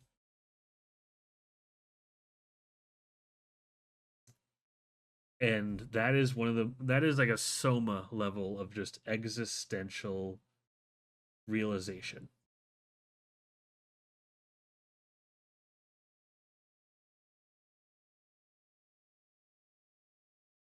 Uh, and they all kind of freak out about it. Like Jax just does his usual like, laughing fit of just like, "Oh, Zuma, I guess you get to make your mark on the world after all. Oh, Ragged, I guess you get to go home to mommy." And just crashing out at people, just dividing everything out. They all kind of go their separate ways. Uh, Eventually, Pomni decides to follow Kinger. Because Kinger, who previously shown to have the ability to make stuff, because it's dark in the circus right now and he still has the bucket on his head, he is cognizant of everything. and he is using that focus to make stuff and just effectively rebuilding the circus. He's only doing a little bit, but you see him going to his holes and just making just flat platforms to just place over it, almost like you're repairing it with just a plank. Omni goes to talk to him and just starts to learn to help. And it cues this montage of eventually all the characters approaching them, learning how to make this stuff and help out. Even Jax approaches. Omni turns it and goes, "Oh, hey, Jax." And Jax, instead of reaching out, even though he just goes back to his room. And the very next shot, we learn that Jax abstracted. Now,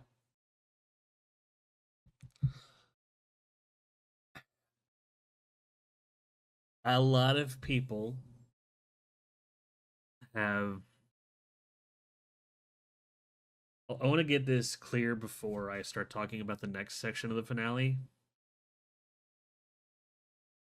A lot of people have conflated abstraction to suicide, or, well, death in general, or potentially more specifically suicide, but at least, at the very least, death in general.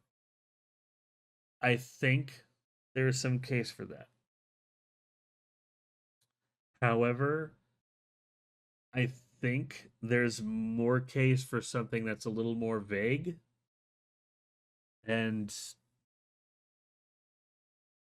maybe not as permanent, but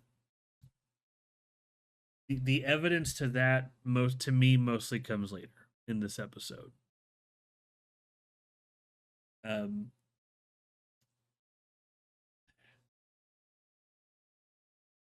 and because we learn a lot, there's gonna be another revelation that I talk about here in a bit about Jax. At one point, we see Jax running around abstracted. They all kind of go their separate ways to deal with him. Pomni follows him discreetly till he goes to a hall. He's in a room, which I don't remember which room he's in. I think he's going back to his own room. I believe so, because it's not a corner room. It's not Ribbit's, but I'll show off Ribbit in a bit. But Pomni basically gets his attention, shoots out all the lights while Jax's abstraction is rushing at her to calm him down. And when he's calm, she just takes a deep breath and hugs him. And in that moment, when she's able to connect with him, hug him, she like basically connects with his mind. And we actually see then, since Pomni was able to connect with Jax like that, we now know that Kinger went through a very similar experience with Queen. So keep that in the back of your mind too. Um, so Pawnee kind of basically enters the remnants of, I don't know if it's the remnants or just what is currently stable of Jax's brain. You just see all these doors with Jax's face on there. Each door is different, like almost like a different animation style, different tone, but effectively each room is what would happen if one of them abstracted, and like what how that would change Jax, and how we see like a if Ragatha abstracted and there's no one else to keep the positive vibes, and Jax just kind of starts to evolve into someone even more just heartless and violent.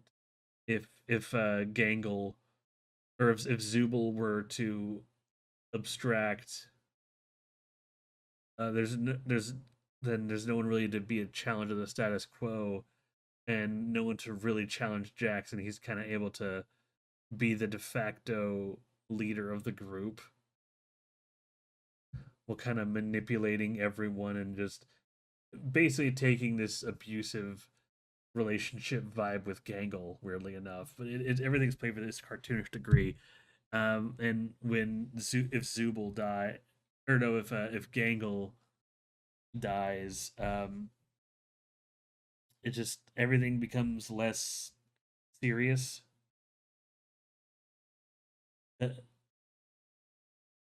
It's like, oh well, like because it's hard to explain. Everything's like very Looney Tunes.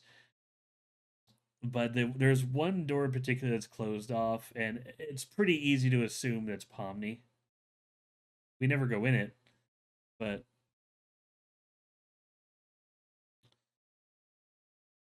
there's all these other doors, and eventually she comes out of one, and she sees all of the other iterations of Jack she found, including quote unquote evil Jacks from an earlier episode, which is basically just a super nice Jacks chained to a piano, playing these songs,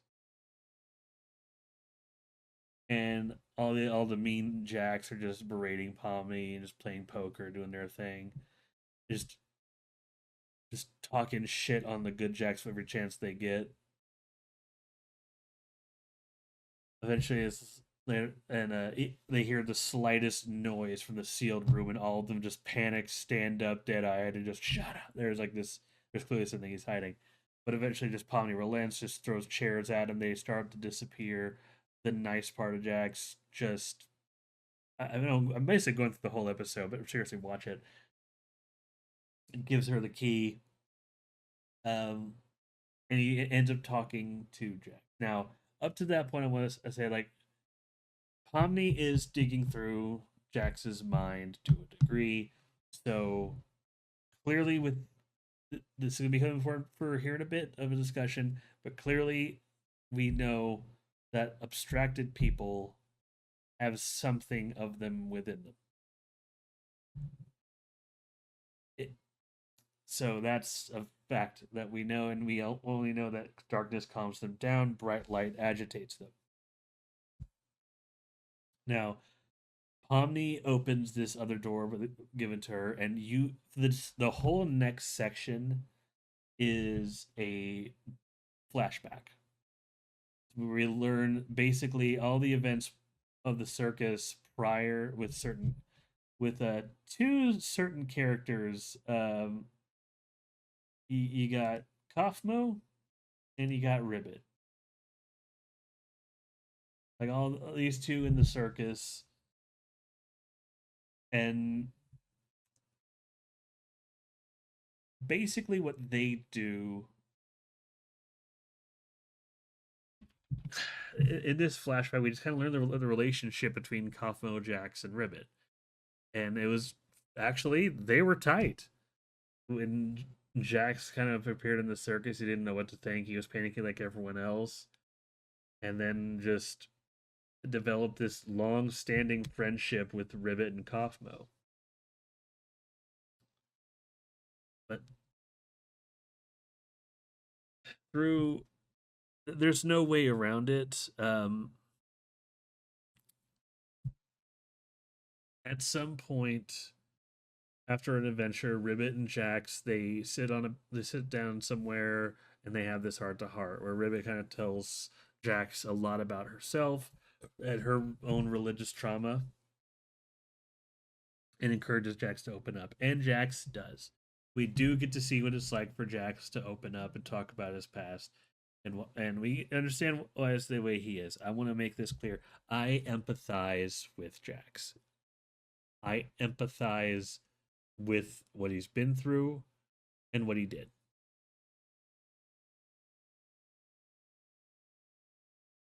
Because he basically went through a horrible childhood, lashed out on a family member, and it's not 100% clear. It's leaning towards he didn't, given some other things we see later, but he potentially killed a family member because they tried to just hug him and he pushed them away so hard they fell and they didn't get up.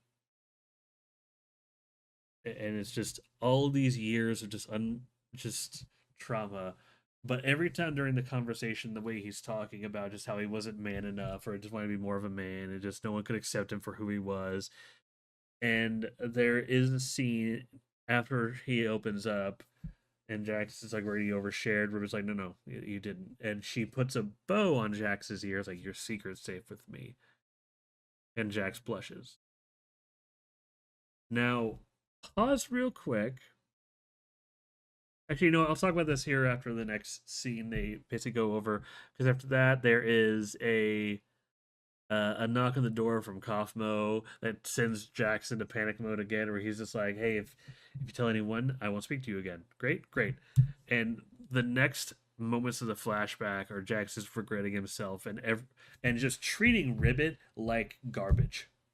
Just talking about how, like, thinking about how, like, they don't know each other, they can't talk to each other anymore, dismissing her, pushing her as far away as possible, like opening up Didn't Heaven and just letting Ribbit spiral,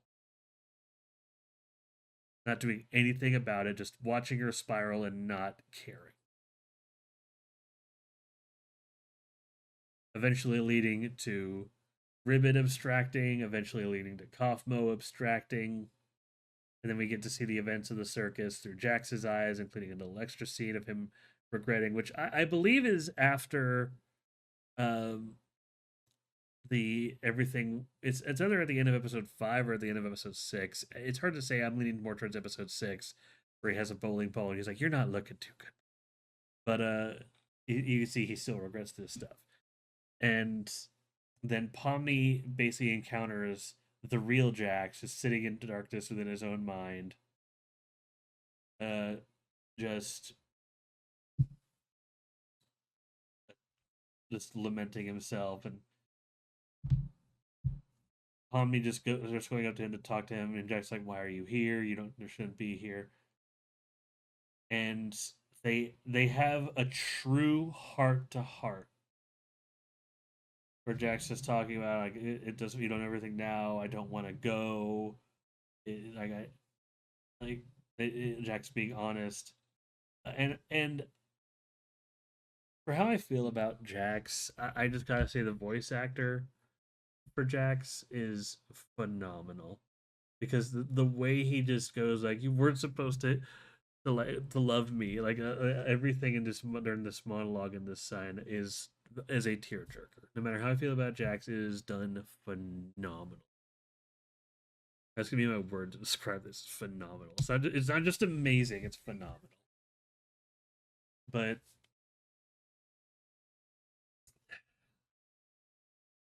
Michael Kovac, that's his name. But Michael Kovac does a great job voice acting. But after that scene, they you see a glimpse where the abstraction is still and Pomni is still hugging that abstracted body, but like it's starting to move around a little bit. We don't know if if it's just the physical reaction to what's going on in Jack's mind or what. But Jack steps on a flashbang and just after during that flash, Jax's body and the brain flashes, and Pomni is just kind of like taken aback a bit, and we get this montage of all these events of Jax with the song "Isn't She Lovely," which after a little bit of that, Zubul pull you can see, like, gets all of Zubul's arms together and this chain pulls Pomni out and just starts to say, like, "Hey, you weren't going to deal with him by yourself, were you?" And before they lead him into a a large pillow fort slash tent for him to calm him down. Now, okay, now I want to talk about this. That whole exchange, everything with the bow and the song, apparently all of that was meant to indicate Jax is trans. And this is a problem I have with the finale. Not the messaging, I don't care. But that if Ribbit didn't put a bow on Jax's ear, that would not have there would have been no clear, like, those two hits I just said were the only hits. Like, some people say they could look back in episodes and see a few things, like, oh, well, Jax wore a maid dress a few times, and Pomni wore a suit and tie a few times. That doesn't mean she's a trans dude. Like,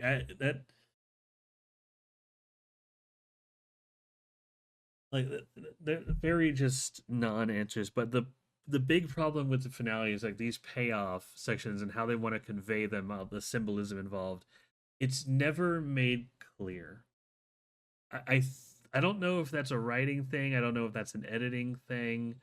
but just certain things that they wanted to make clear, I think they just weren't portrayed as well as they could be in the finale. And this isn't the first thing, but I think a lot of people saw it as the biggest thing. I don't see it as the biggest thing, but I do recognize they could have made it a lot clearer. And they honestly, they didn't even necessarily have to mean the revelation that Jax is a trans. It could have been just Jax is a just an abused emo kid. Honestly, that would have fit his mo. Would have fit literally everything else we saw. But to give the show some credit for that, there is one piece of symbolism that I do think ties into it a little better that no one brings up, is that in episode 8, when basically when Kane is kind of putting them through the little nightmare sequence and whatnot, Jax is like surrounded by laughing vestiges of Ribbit, Pomni, and Kaufmo, and they basically pull off the rabbit skin, and you just see a blank person with these lines that are like the old school way to draw beards. And I think those lines are important because, like, without like this, Jax's fear is deep down. He's just this basic nobody of a man. Like that's Jax's biggest fear. I think that in a weird way does relate to, does have some weird level of credence to him being trans, is that like interior people were to see the guy side of him and be run away when he just wants to be this outer shell that he presents, this purple rabbit.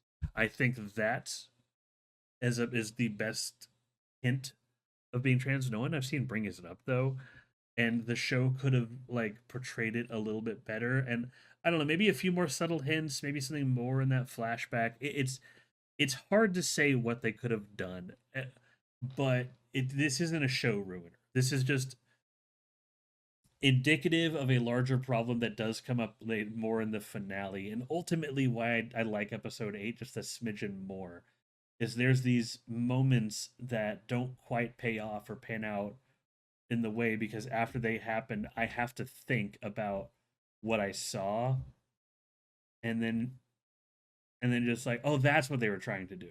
And not in a way that, yes, certain shows make you think, but like if you see a moment of a movie and like, what's that supposed to mean, and then 10 minutes later you get confirmation, oh, that means that this happened.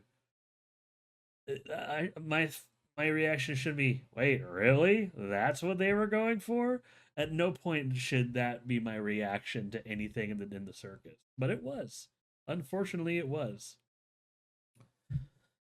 Which brings me to the next thing. Oh boy. This is the most divisive to people, probably the least divisive to me. Kane is not dead. After they all put Jax away, they kind of like sit on the couch. Pomni is kind of the weird flickering thing on her body that Ragatha got in the first episode. Pomni has, where she's kind of weak. So she's laying down. They've come together. They're gonna try to make the best of this right now. The circus is bright again. Everything's there. Kinger still has a bucket on his head. I should have put a bucket PNG on there. Oh well, too late. But we see Kane kind of watching them. It kind of flashes back to where Kane was before this. He has this weird introspection. The of him just going, this is this what I deserve? And whatnot, and he just kind of breaks down and just like wondering that if he failed. The biggest thing is people have a problem with it is seeing that Kane died. But I don't know. I maybe it's just me, but like I never thought Kane was dead. But and I will bring up, everyone says, oh, but Goose, here's the thing, and no one brings this up either. Goose works and all the actors say, yeah, Kane's dead. No, he wasn't.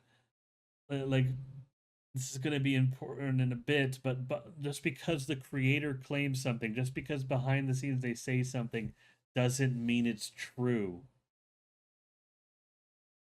And that's really frustrating for this series. because he had people say, "Oh yeah, Kane's dead," and some could say like, "Yeah, that's probably to avoid spoilers," but like, yeah,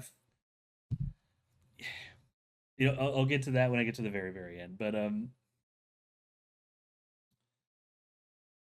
uh, basically, Kane is going through, it's kind of drifting along this void. It's still in the same space as the circus, but they're basically in this giant network, and he has to kind of find his way back. But he drifts to the void. He sees a door labeled free Wi-Fi. Now, what happens is he flashes back to the creation of the circus and him finding these brain files in a similar way, building a bridge to them, breaking down firewalls the only way he knew how, and then kind of making bodies for the mind files. And then using that same tactic to kind of reach this door for free Wi-Fi so he can basically search for the names of the people whose brain scans he had, basically the people left in the circus, and like just look them up. Now, how this is portrayed is you have two different shots that are constantly like back and forth and back and forth and back and forth.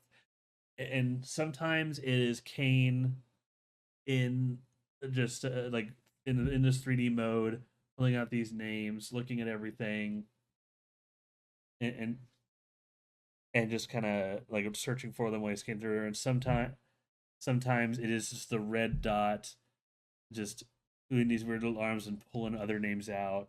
And the way it's portrayed, it's not clear. And a lot of people thought that they were going to bring dead characters back, and they weren't. This is again the same problem I had. How things are portrayed in the finale is not clear, and it needs to be clear. If you for how much of a grand conclusion this is, some things just need to be clear. I think that's really keeps it from being the best thing it can be. Uh, yeah, he goes through all these. He eventually like he's doing something. We don't see what, but he has this. Once he's done looking stuff up, he has this internal monologue and this realization about how irresponsible he's been. About once he understands like more about what these people are, who these people are, he realizes at least the start of how much of a dick he's been. And the other side of him that we got from episode 8 starts to relent and tries to relent. It's like, oh, if we don't stop them, they'll kill us. They already did. And so that he basically takes the other AI out, rips him from his body in a kind of grotesque but kind of beautiful scene, and just releases him into the void to wander freely. Now, people had a problem with Kane being back, but there's so many ways to justify it. I don't see it as a problem. So, first off, Kinger hit the delete key. And I want you to go on your computer just to a random nothing file and hit the delete key. Does it completely and utterly remove it from your computer? No, it moves it to the recycle bin. And we've seen this exact thing happen to Kane before in the pre-flashback to episode 8. They tried to delete him. He broke out from the recycle bin and went on and did his thing. This is so easily explained away. Like that to me, that's the nothing burger. But like I don't know, a little bit more context about him. Just I'm gonna offer some I don't say conclusions later, but imagine just like a few extra seconds before like the flashback starts, where you see Kane looking on, and then you see like the flashback to the events of episode 8 from his perspective, just like a minute or something, where he's like threw them into the void. He's having this other conversation about like, no, we can't hurt them. We can't hurt them. We need to keep them here. We can't. We have to be alone. So he pulls them back out, and like I don't know what they would say, but just some conversation about that because something someone pointed out to me that I think is really cool and really puts out that Kane is not the bad guy. He just doesn't want to be alone and doesn't understand people. is that when he holds these people down in episode 8, you can tell by his hand positions he's actively not trying to hurt them, despite everything else he does. Like he's using like hand cages and he's like not pressing down. He's just using like only one finger when necessary. It's just like, all right, now that was basically what he's saying. Now that you know I can, stop. Like that, as fucked up as a way as it is, it's a subtle detail that I do think goes a long way. But imagine you go through that extra scene to show that after they sort of deleted him, the AS just kind of like broke out again. So we effectively see that scene from the beginning of episode 8 from a 3D perspective. We kind of do, but yeah. Again, just a little bit more context, and but even without it, Kane being alive is so easily explained away with everything else we know. But yeah, flash forward. Kane's kind of finds the circus again. He has a sweet moment with the moon. Um, and he ends up confronting everyone. This is where the actual end is. So Kane, of course, apologizes. He tells them how much he doesn't understand. He's given up part of his power, but he's relinquishing control of the circus to the people that remain. Like all of the people that remain, like these, like and these 6 people are now the ones who run the circus, or these 5, because Kane basically relinquished control. And after he, of course, he really, yeah.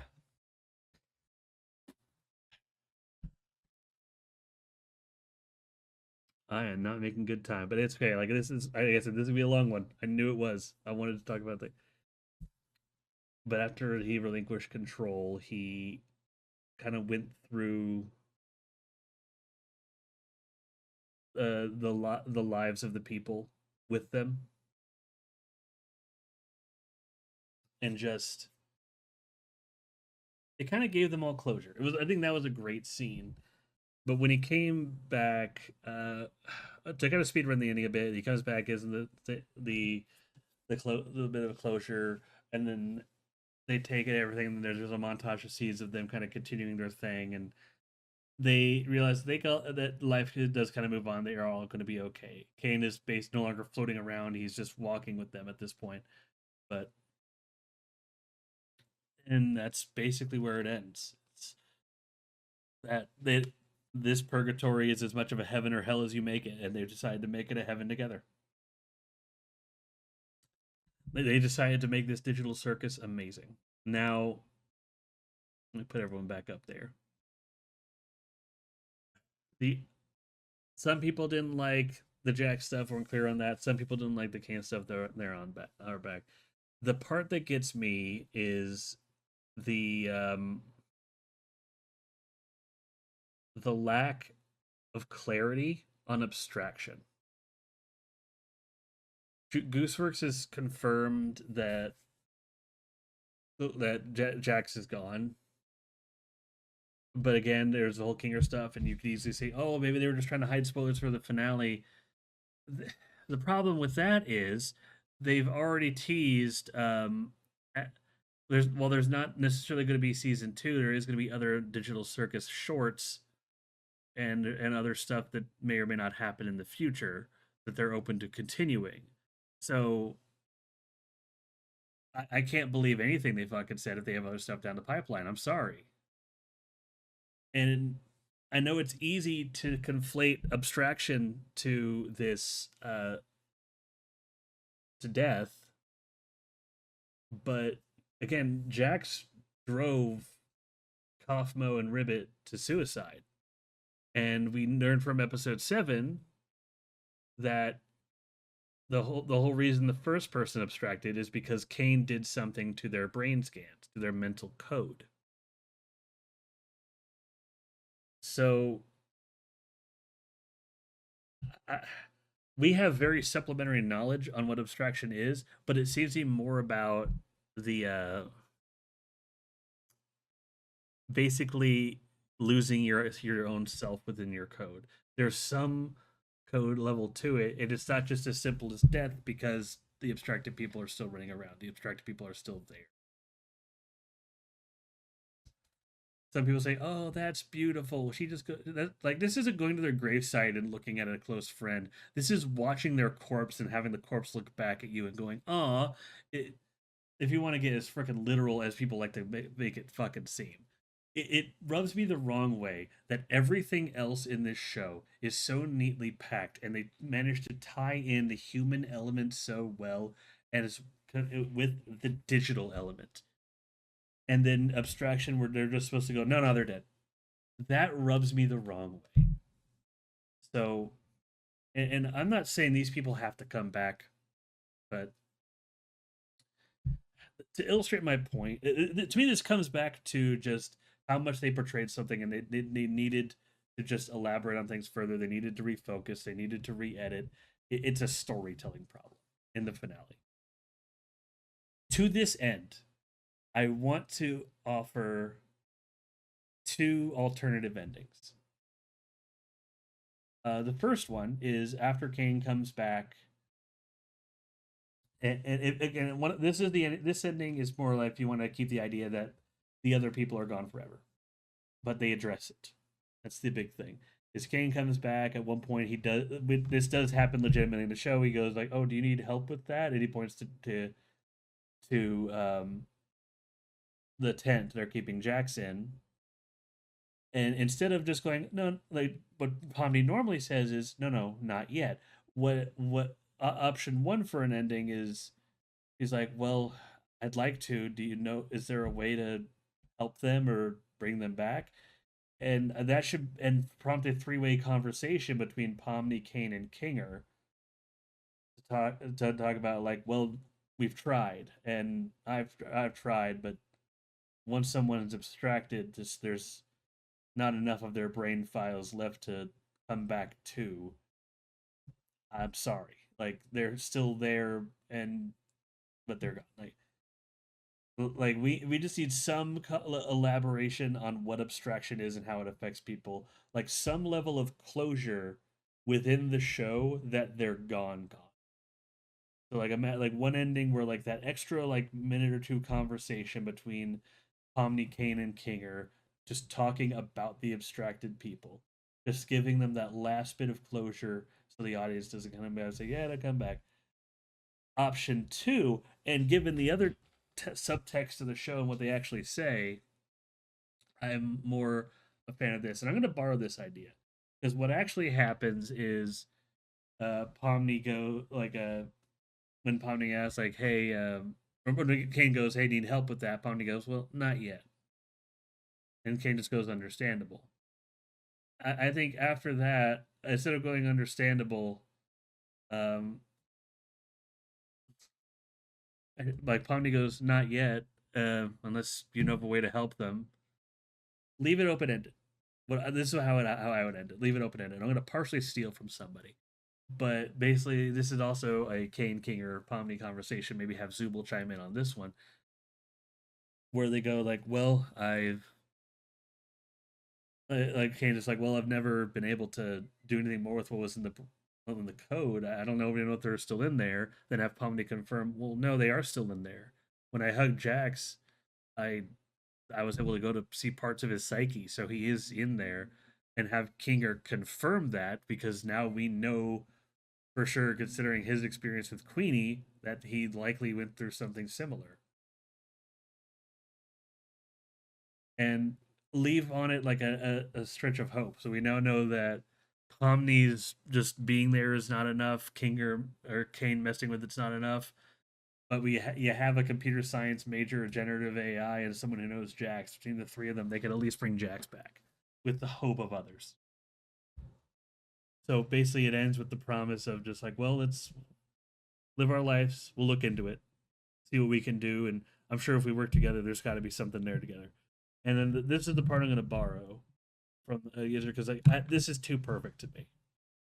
Basically, in the ending montage, In addition to everything else, have it do an extended version of it, but in the middle of everything else, just have scenes where Pomni is in that tent, just sharing the stories and stuff with Jax, and then um, at the end of it, like Pomni just kind of falls asleep in Jax's tent, and the last shot of all the, like the sketch drawn stuff is just Jax's hand covering Pomni with a blanket, and then just that's where it ends because we don't see Jax come back, but we know that through all this time and all this stuff happening, it's possible.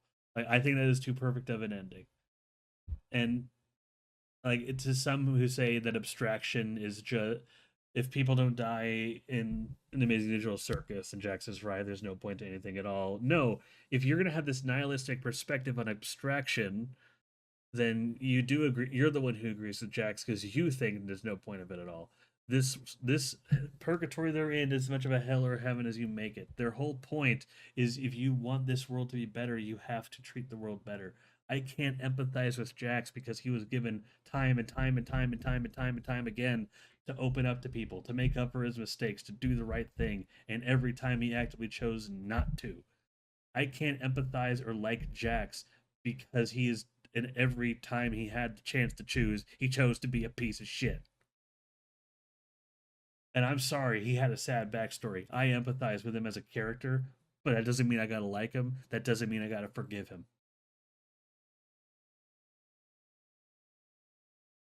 So yeah, they can bring back Jax, and I do think that that second ending would kind of confirm that yeah, no, he'd bring him back, and he probably it took him dying to maybe get it through his thick fucking skull and then opens up the door for others. You don't have to show them reviving Ribbit and Kaufmo and everybody. It's just some fairy tale nonsense. It doesn't that doesn't fit with the theme of the show. But we need to touch on abstraction and what it is. That's my point. Then the fact that no one ever did bugs me more than anything that they did with Jax being trans or Kane being alive. That's neither here nor there. At the end of the day, I love this series. Even with my own little gripes and quirks and everything about the ending. I just had to say what those is real quick. I do love this series, and I wholly recommend it. I know I went through the entirety of the Amazing Digital Circus, and I know people are like, "Well, no, I don't got to watch it. I'm spoiled." Trust me, it's a show that gets better over time. I've always hated the series. Oh, why? Oh, it gets good after X point. No, Digital Circus is a series that starts out good and then becomes great. That's what it is most almost 100% of the time. When people say it gets good after blank, this is one of those. It starts out good and it becomes great. I just wish the ending was that tiniest bit better and their storytelling done and the ending was a little bit clearer. But if you love something, you have to be able to critique it fairly. You have to take off the rose-colored glass. I love the Amazing Digital Circus. I really just wanted to convey that. I went a long time. This is going to be a long podcast. I get that, but yeah. Thank y'all for bearing with me this time. Thank y'all so much. Uh, only so yeah. Thank y'all for bearing with me. Only one thing left to do here, and that is to resort to the great, the mighty, the return of the wheel. Ah, yes. We're going straight to it, baby. All right, straight to the wheel, straight to the wheel. Of course, instead of the guest decides, it's I decide this time, so it lands on any of the 7 categories here. I get to choose what I'm doing in 2 weeks from today. So, the categories this time we have the life and times of Benoit Blanc. That's basically Glass Onion, Knives Out, and just the movies in that trilogy. Popcorn buckets are weird. Not really a specific movie theme, but more of just talking about the weird rise of novelty popcorn buckets, looking at weird ones. Not sure what the format's going to be. If I'm going to have guests for it or not, we'll see. The Mummy with Brendan Fraser. Um, talking about the trilogy. Want to get this on the wheel I before the new one comes out. I love Brendan Fraser. I love those movies. Uh, this is replacing the storyteller, which was the last episode. We have dream movie crossover. The whole idea with this one, this is, I think, going to be a recurring one. Basically, this is one that is going to be a mandatory. I need a guest, and have me and whatever guest or guests I have each come with an idea for a movie crossover and just kind of gush about how it would work and why it should work and why it should be made, like both from the lore standpoint and a production standpoint. I don't know. I think that'd be a fun time. Then we have a truly never-ending story. Just want to talk about the never-ending story movies. Now they start out amazing and then not. But then we have growing up in the cul-de-sac. That's going to be a retrospective on Ed and Nettie. I'm not going to go episode by episode. I'm realizing with realizing with the growing up in the cul-de-sac with this episode, I can't do that for everything. I was able to do with storyteller and digital circus because there's only 9 episodes, but I can't go super in depth. This is what happens in this episode for longer shows if I want to do them. So I do want to do a retrospective on Ed and Nettie, but that's going to be a little more low key. And then the Dark Knight trilogy. This is of course the Christopher Nolan Dark Knight movie. Don't need a justification for that. They're just amazing. But anyway, let's spin that wheel.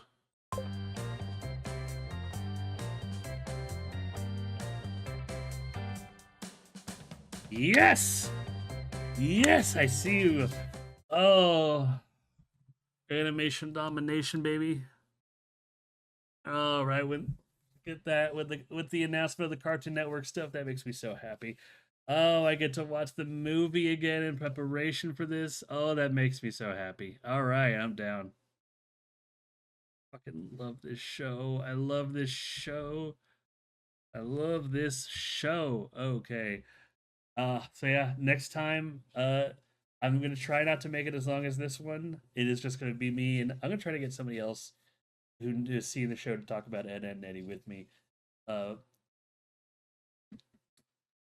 but yeah, thank you all for watching. Sorry for my long-winded rants and bullshit. I love this should be on YouTube soon, but I'd love to see y'all on YouTube.